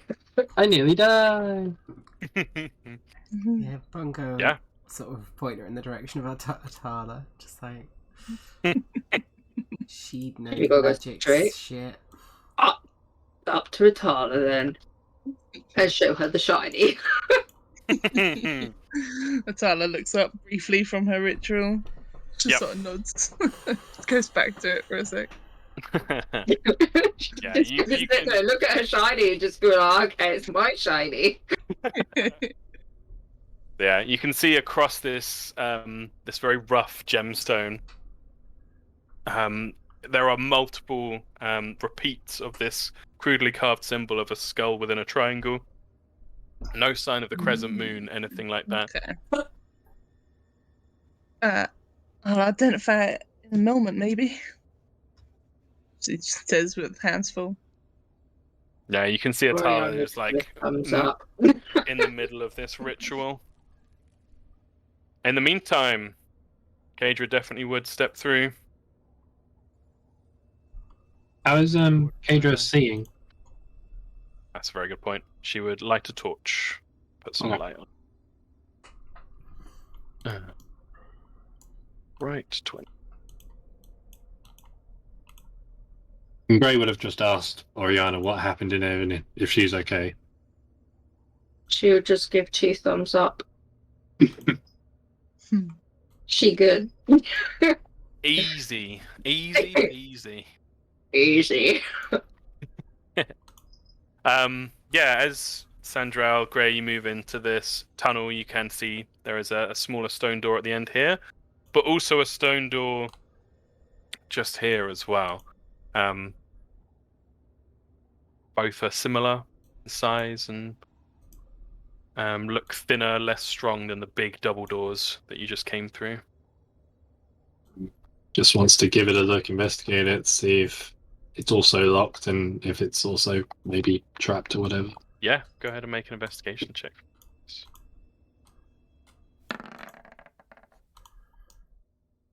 Doesn't seem to be any locks or anything like that.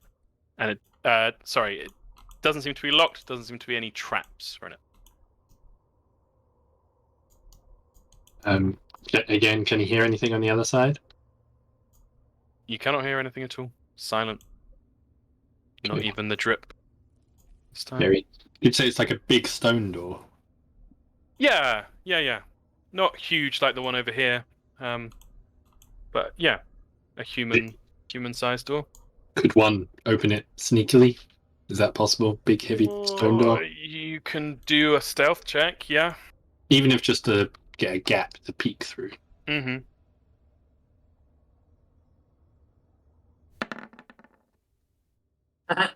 With your Jesus. with your best efforts, there is a lot of grit and dust, and it does scrape along the ground. But you do Well, if it's noisy, he owns it the whole way anyway. open the door. What's that? Green. It's big green. Is it like a window? No, it's like a stain on the wall. Oh, I know what it is. Shh.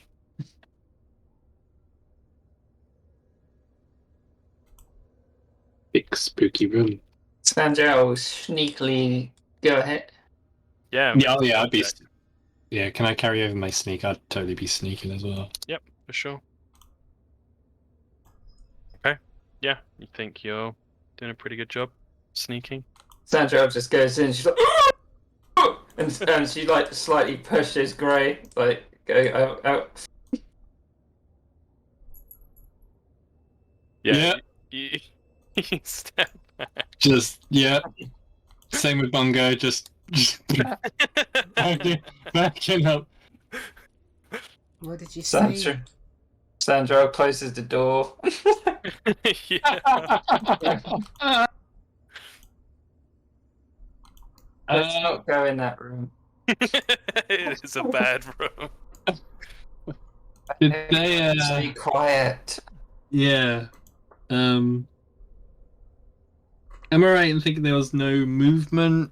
There was no. Yeah, so you just saw ranks of recognizable to what you've seen above creatures. Some human, some dwarf, gnome, halfling, elves, all sorts. Predominantly human and dwarven. Just stood, staring. Stood, not at attention, not at ease, just this creepy lack of anything, standing and just staring forward across the room. Fucking makes his way back. Where's Bert? Bert! That's you, Bert. Gray's talking to you. Sorry, say it again. You said you still had it in you to maybe be able to create stone? Well, it depends on what you're thinking. There's a big door back there. I need you to block it as much as you can.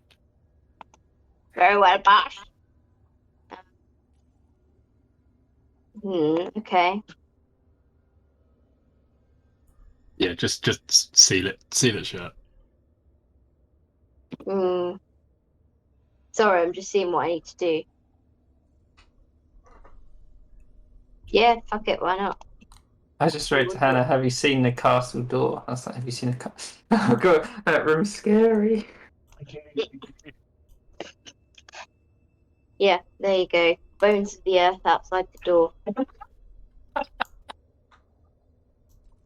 I don't understand why that's so funny, Tom. Very loud. It will make a very loud sound, but that's fine. It will block the shit out of the door. It's kind of the only thing I've got left, actually. Yeah. If only I still had a 5th level spell slot, but I don't. I will draw it on. Well, I mean, Gray didn't keep it secret, so if anyone has any objections, raise your voice now. Seems alright to me. Block it in if you think there's a fucking army of them in there. Several large pillars of stone erupt from the ground in the tunnel and make essentially like a mat of bars, of stone bars across the door. Blocking it in, 100%.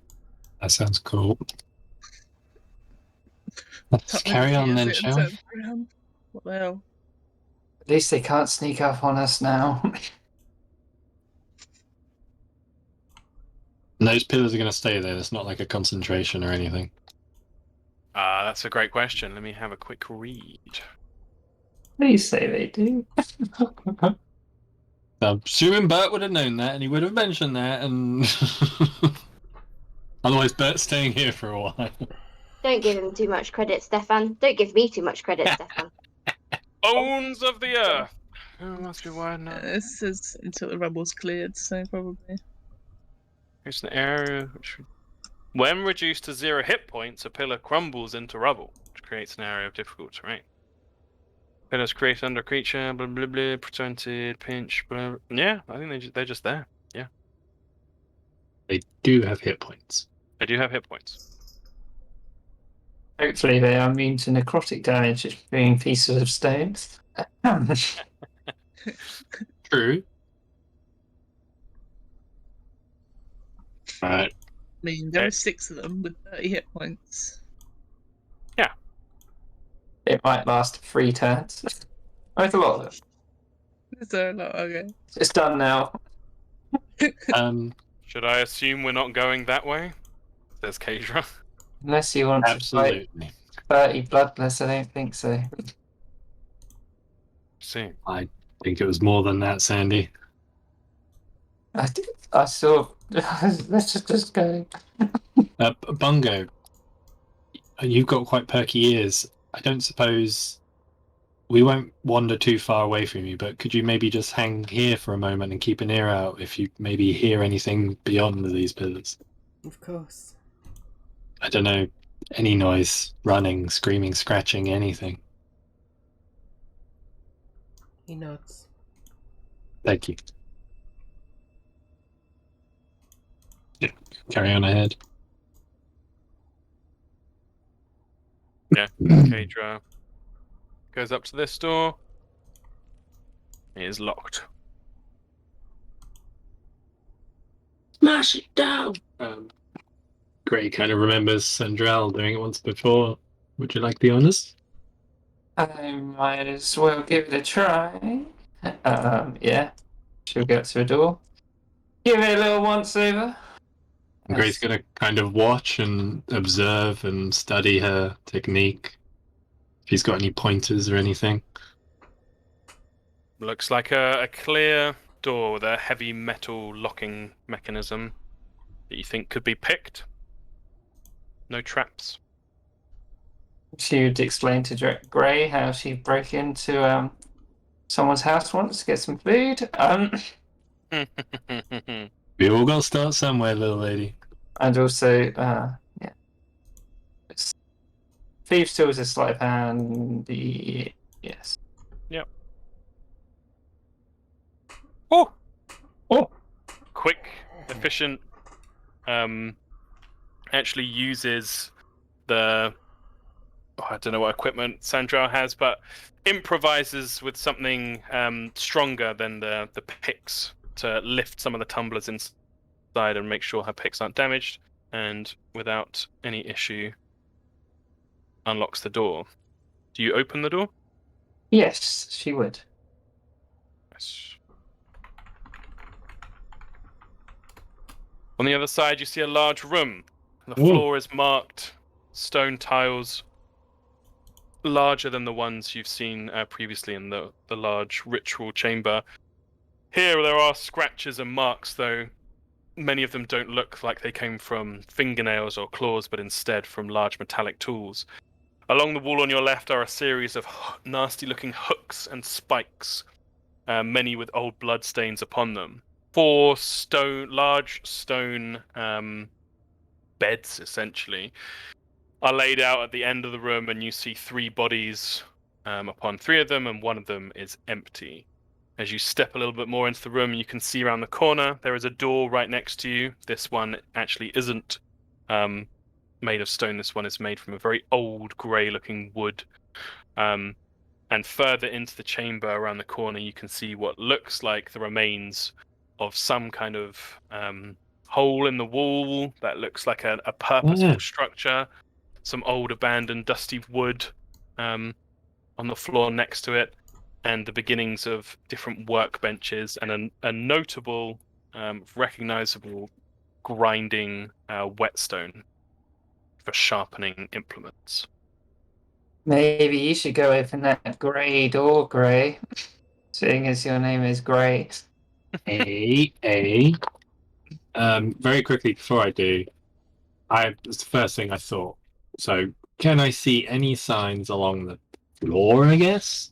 In front of these big nasty spikes. Is there any sign that it looks like maybe the wall has moved or could move, can move? You can make an investigation check. You know, like classic like scrape marks on the floor or something like that. Well, investigation, you said. Yeah, or perception, either way. Thank you. With guidance from Bungo. Oh, thank you. 19. 19. Yeah, you do a thorough check, and it looks like these stone walls are carved out of the mountain stone itself. There doesn't seem to be any separation between the wall and the floor, which would allow movement.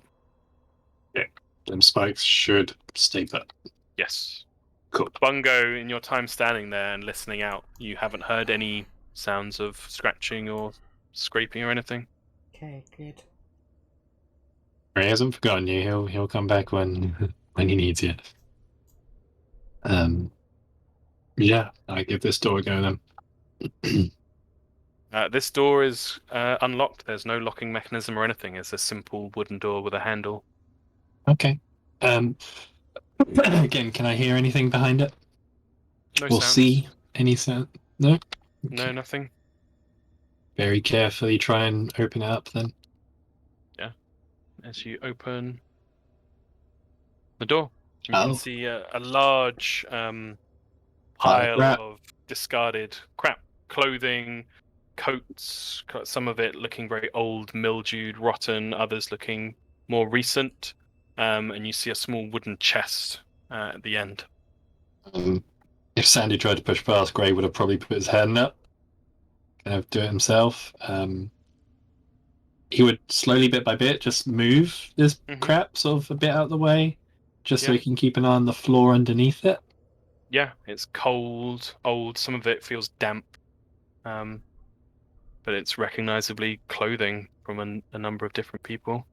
Maybe we're in some processing room, and then they get shoved into the whatever the hell that room that was. Most likely. So he's basically moving these clothes out of the way, not only to clear a path through it and make sure he can keep an eye on the floor, but also just keeping an eye on the clothes to see if he recognizes any uniforms that he might see familiar or anything like that. Yeah, make a perception check.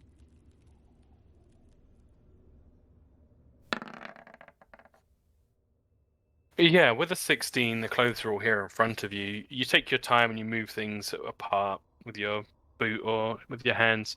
You do notice a couple of repeated things.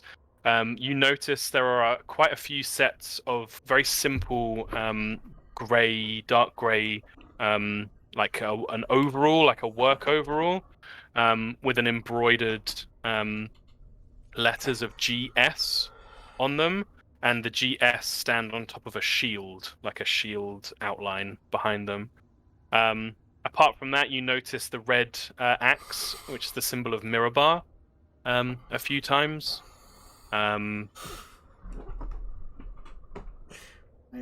that, why did my well, brain go to Gomer Simpson? I don't know. The sun system. Sorry. With Gray's experience, he'd probably notice as well, like some signs of thieves' cant, like elements woven into clothes to flag to other criminal elements that they are a criminal or they're not to be touched or what have you. Some things like that. So you think probably some of these came from a settlement, a large city large enough for organized crime. Okay. Interesting. Yeah, you just carry on until he's cleared a clearly visible and safe enough path to the chest. Yeah, you do so without event. Yeah, just check out this chest. Does it look trapped? Does it look locked? Yeah, do an investigation check.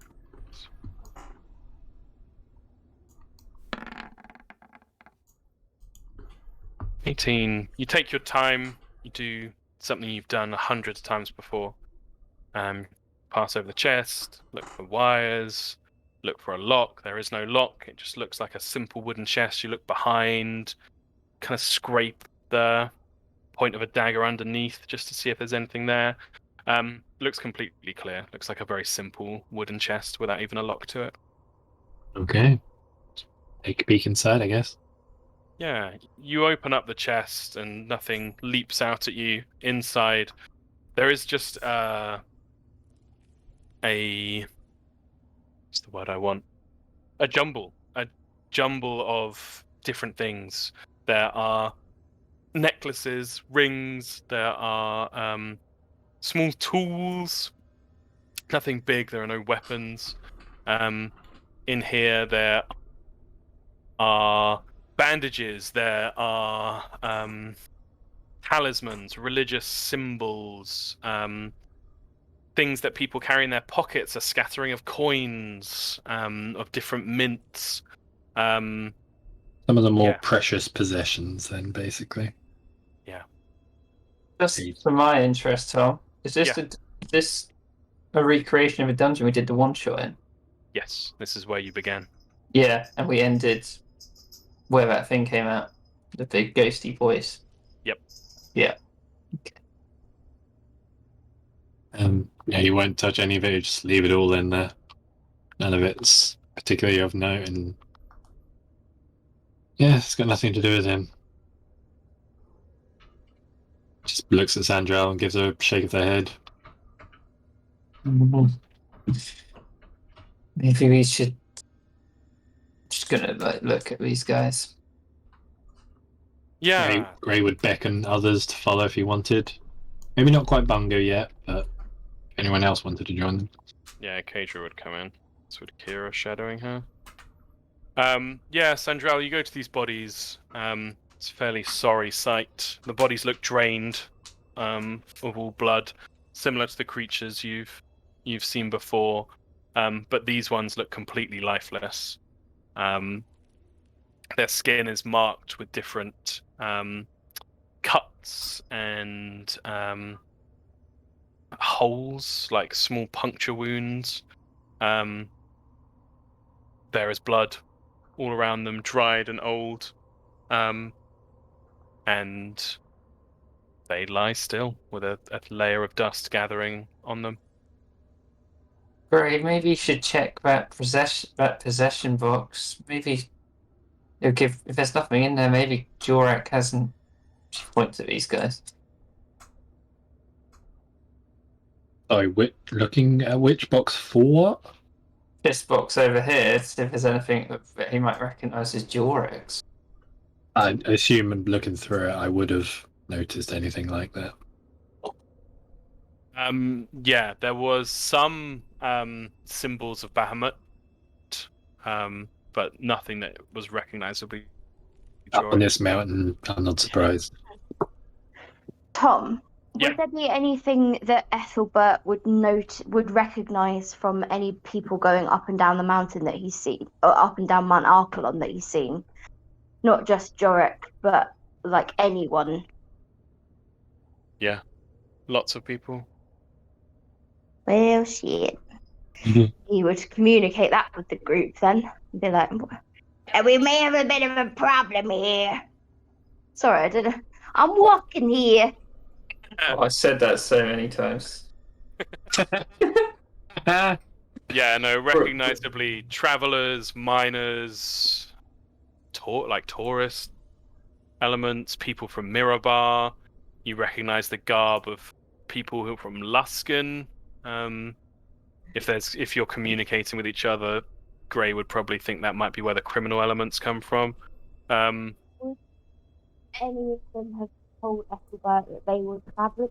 Like, a stupid question, and you might not be able to tell me the answer because he probably wouldn't know. But would he be able to figure out if they had been like kidnapped from Mount Archelon and taken to Eastfang, or if they would they have mentioned to Ethelbert that they were traveling along to Eastfang, etc. as well? I think from all the clothes and the trinkets, Ethelbert would have the impression that it's definitely not limited to Eastfang. They've gone wider to take people.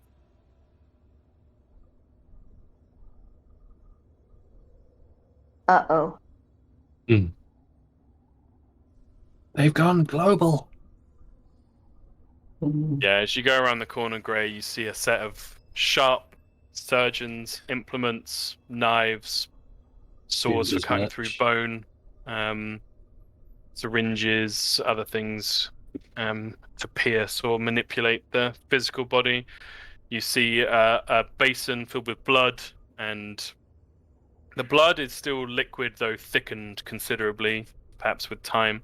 And poking through the top surface of the blood is the recognizable shape of a humanoid heart sitting in the basin. Sending a shiver down his spine. Do the tools look, as you kind of said, more surgeon-like, or more like torture tools? I would say more wicked and vicious than a surgeon's, but more clinical and functional than a torturer's. Somewhere between the two. Ooh. And lastly, what's this pile of wood about? Yeah, so as you're over here and you're closer, there's a recognizable old, faint smell of soot and burning. And next to this pile, you quickly ascertain this must be firewood, and that within here there is a space for bodies to be burned.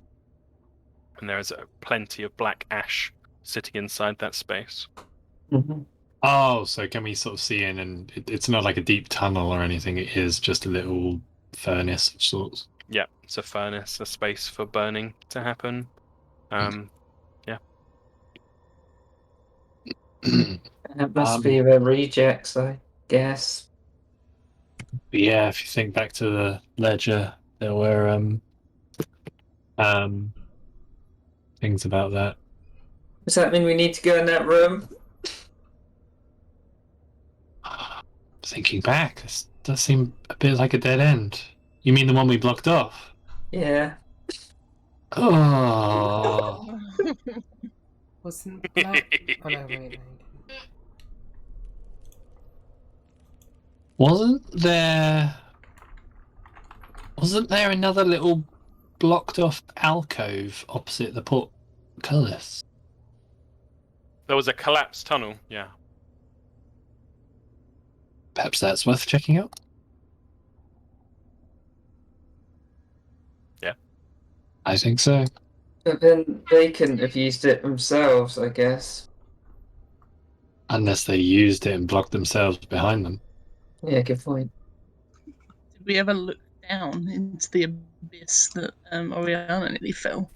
No, no one has. Okay. You can stand at ease, Bongo. I think we're just about done here.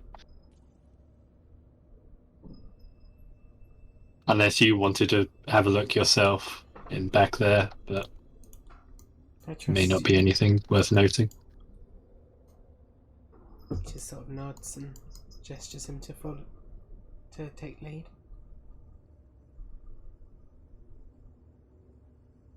Hadra steps into the small room, and her armor scrapes along the sides as she kicks open the chest, takes out anything related to Bahamut, and essentially spends a few minutes as they're walking around affixing the different symbols and talismans to her shield and her armor. Nice. Those guys on the slabs didn't look particular. Nothing stood out about them, right? Not in particular, no. They all looked human. But That's it. say, but she wouldn't be able to tell if they were traveling together, right? From your cursory glance over them, they didn't share. They didn't look visually like a family, no. Okay. Has it been 10 minutes? Yes, it definitely has. As the 10 minutes nears its completion, you feel a strong heat coming from your pocket, from your bag. And more so than usual, you can almost hear, it's almost imperceptible, as if the box is like rocking back and forth, shuddering or shaking within the bag. It perhaps makes you feel a little nervous, but as you glance around, no one else seems to hear this like knocking sound inside your bag. But as the ritual completes, there is a rush of insight from this book. You know that it has been recently used. The book kind of flies open and the pages flick past, and you see that in the first half of the book there is a harsh script. The words are brutal but elegant, and the text speaks. This is all just insight that rushes through Atala's mind as the identify spell complete. The text speaks of harnessing the arcane, rubbing up against the limitations of civilization and the torment of a self-proclaimed stifled genius. The second half of the book, things change. Those quill strokes are no longer elegant, but now look like the rabid scratching of a beast. Words are stabbed into the parchment with a fury. The text speaks brokenly of power, vengeance, and purpose. The section trails off into vague patterns of a triangular symbol, until then becoming more recently the more recognizable drawing of a crescent moon upon the forehead of a skull. Much of the remaining pages towards the end of the book are left blank, but at the very end, a tighter scrawl, different to both the elegant and the more brutal version of the scrawl at the beginning, begins in a very formal manner. The notes are of inventory and scientific process. Only the items counted amongst the inventory seem to be bodies, and the scientific processes talk of exsanguination, draining of blood, leading to a superior form of undead creature. Of particular note are the following entries. True bloodless count, 57. Bloodless still waking, 346. The frozen host remains in the tens of thousands. Destruction of the ice continues. Recent developments have led to an enhanced process. Liridion, spelled L''Riddion, processed successfully. Pyrus, Pyrus, processed successfully. Oh, And the God. final entry, Archelon Jorek, resisting. Progress being made in breaking the mind and the spirit. Okay.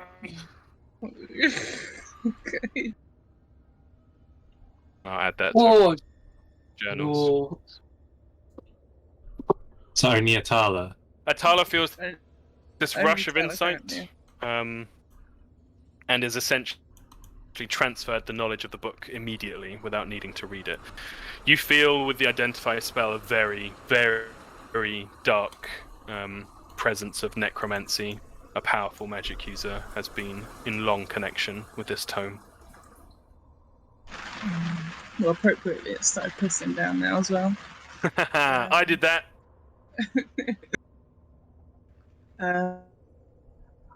Oh gosh. She just closes the book with kind of like a gulp sort of thing, and turns around to see who's in the room now. Everyone. Yeah, Kadra and Kira would be there as well. What does it mean by process? Ethelbert doesn't know that yet. No. Oh no, it doesn't, does it? Because you didn't read it out loud. Sorry, that's Yep. me being an idiot. No. We're all swept up in it. What's Atala doing? Problem is, right? She just says it, then everyone's just gonna rush potentially to Jorik, and we might all die. Yeah, that's the thing. Knowledge is a power, Atala. It's a choice. How do you wield it? It's a choice. Send it to me again. For some reason, it won't open properly. The ledger. Yeah, the ledger. The whole thing, or Yeah, the end of it. The whole thing won't open properly. Just share it again. Share it again. Show to players. Yeah, thank you. She doesn't know who Liridian is. Well, Nope. at least I don't. Nope. Pyrus, don't know who that is. Nope. I know who they are. Yes, you do. She will recount Liridian. She will recount what it says, most of it. Mm-hmm. What is she omitting?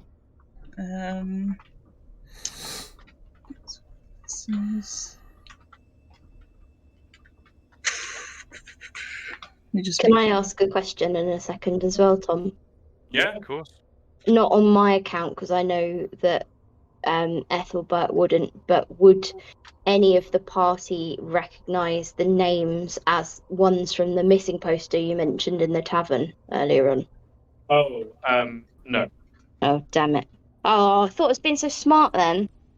There is a name that correlates with the missing poster in the ledger that you was originally given to Grey by Oriana.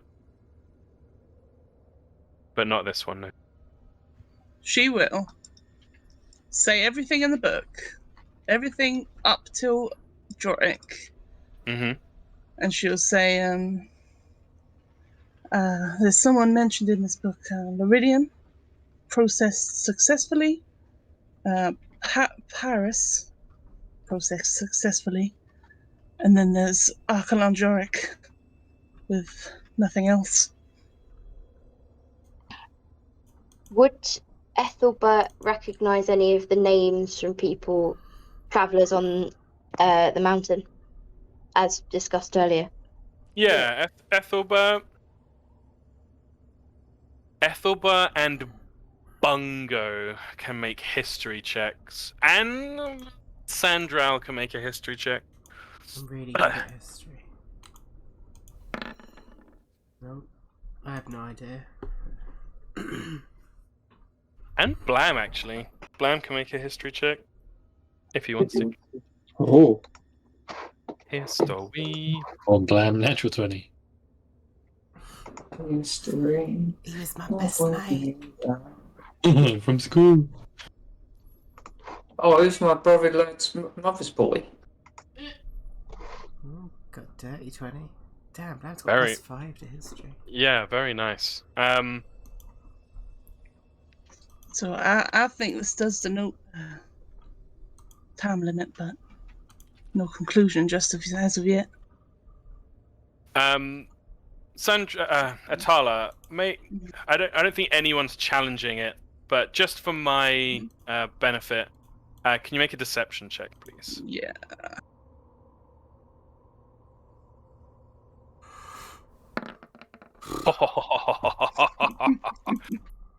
Yeah, you are not challenged at all.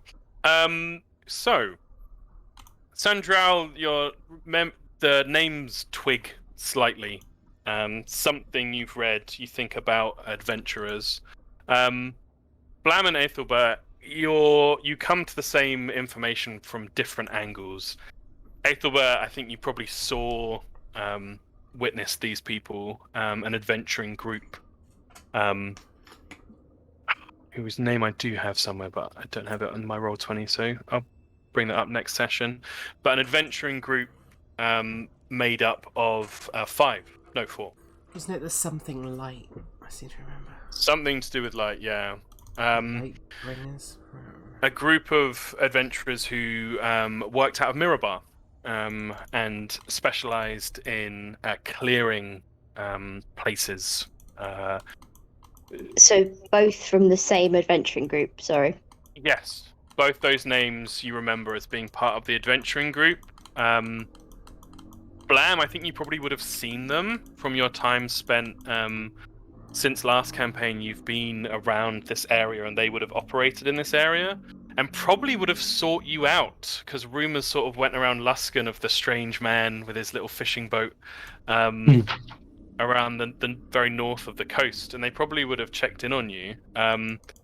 They were quite recognizable as being very good-natured, but you would have picked out that they were an odd group.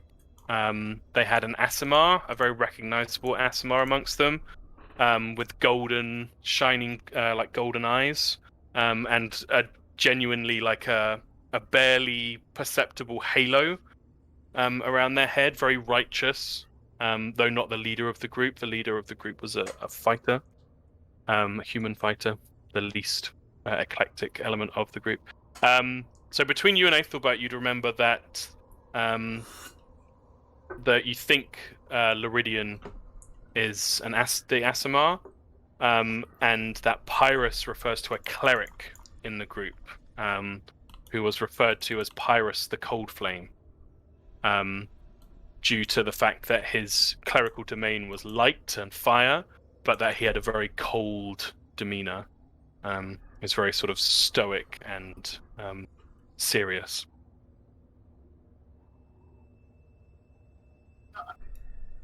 No. So yeah, you'd remember them as two parts of the same adventuring group and quite powerful adventurers. Not powerful enough.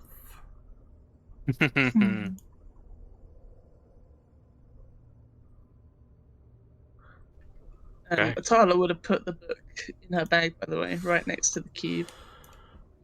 Okay. As you do that, there's like a ringing in your ears, like a high-pitched sound that sounds to you like it's coming from the bag, but again, you sort of glance around with your eyes and no one else is noticing anything. But it stays. It's like a high pitch, like a kettle, an old school kettle boiling, just like a keening high tone. Hadra, hearing you mention Jurek, just says, "Well, I knew he was here, but it is good to have it confirmed. We must push on. If we are not going that way, we have to find another way further in. My brother isn't here." I think I've got an idea for that. Yep. Atala will just turn to Oriana briefly as well. She's like, you wanted me to take a look at the diamond? Can't remember what symbols it had on it now. Yeah, as you turn it over in your... Oh, okay, sorry. That's all right, Georgie, we're nearly there. As you turn it over in your fingers, Tala, it's really quite striking. It looks like it was a clear crystal, though you immediately recognize it's not diamond. It doesn't look that rich. It's like a quartz. but what should be a mostly transparent, has like this reddish infusion to it. There's no recognizable red material on the inside. It's just what should be a transparent, clear, glass-like color has this like red, almost smoky texture to it as the light comes through. As you turn it over, you both feel and see a repeated symbol of the triangle with the skull inside. No crescent moon, no sign of that at all. But this triangle with a skull inside that you know to be the symbol of Miracle, a god of death. Does it feel magical? It does. It does feel strongly magical. She sees everyone sort of moving off. In the next sort of break, Oriana, I'll identify it for you. If I hold on to it for now, I'll give it back after. You're not. Okay. All right. Gray, your big idea? We've been clearing a lot of rubble, and I remembered that there was some back here. So, Blam, if you wouldn't mind, I'll give you a hand this time. Oh, Yeah. yeah. Kadra would wade in as well. And as minutes begin to tick by and rubble is being shifted, you quickly recognize that this will be a much more difficult ordeal. As you move boulders and large pieces of debris, more falls down into its place and shifts to settle into the space that's there.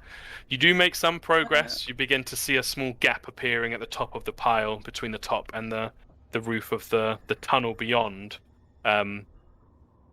But this is going to take some time. How long do you reckon, Tom? Long enough for you to cast another Identify ritually. Okay.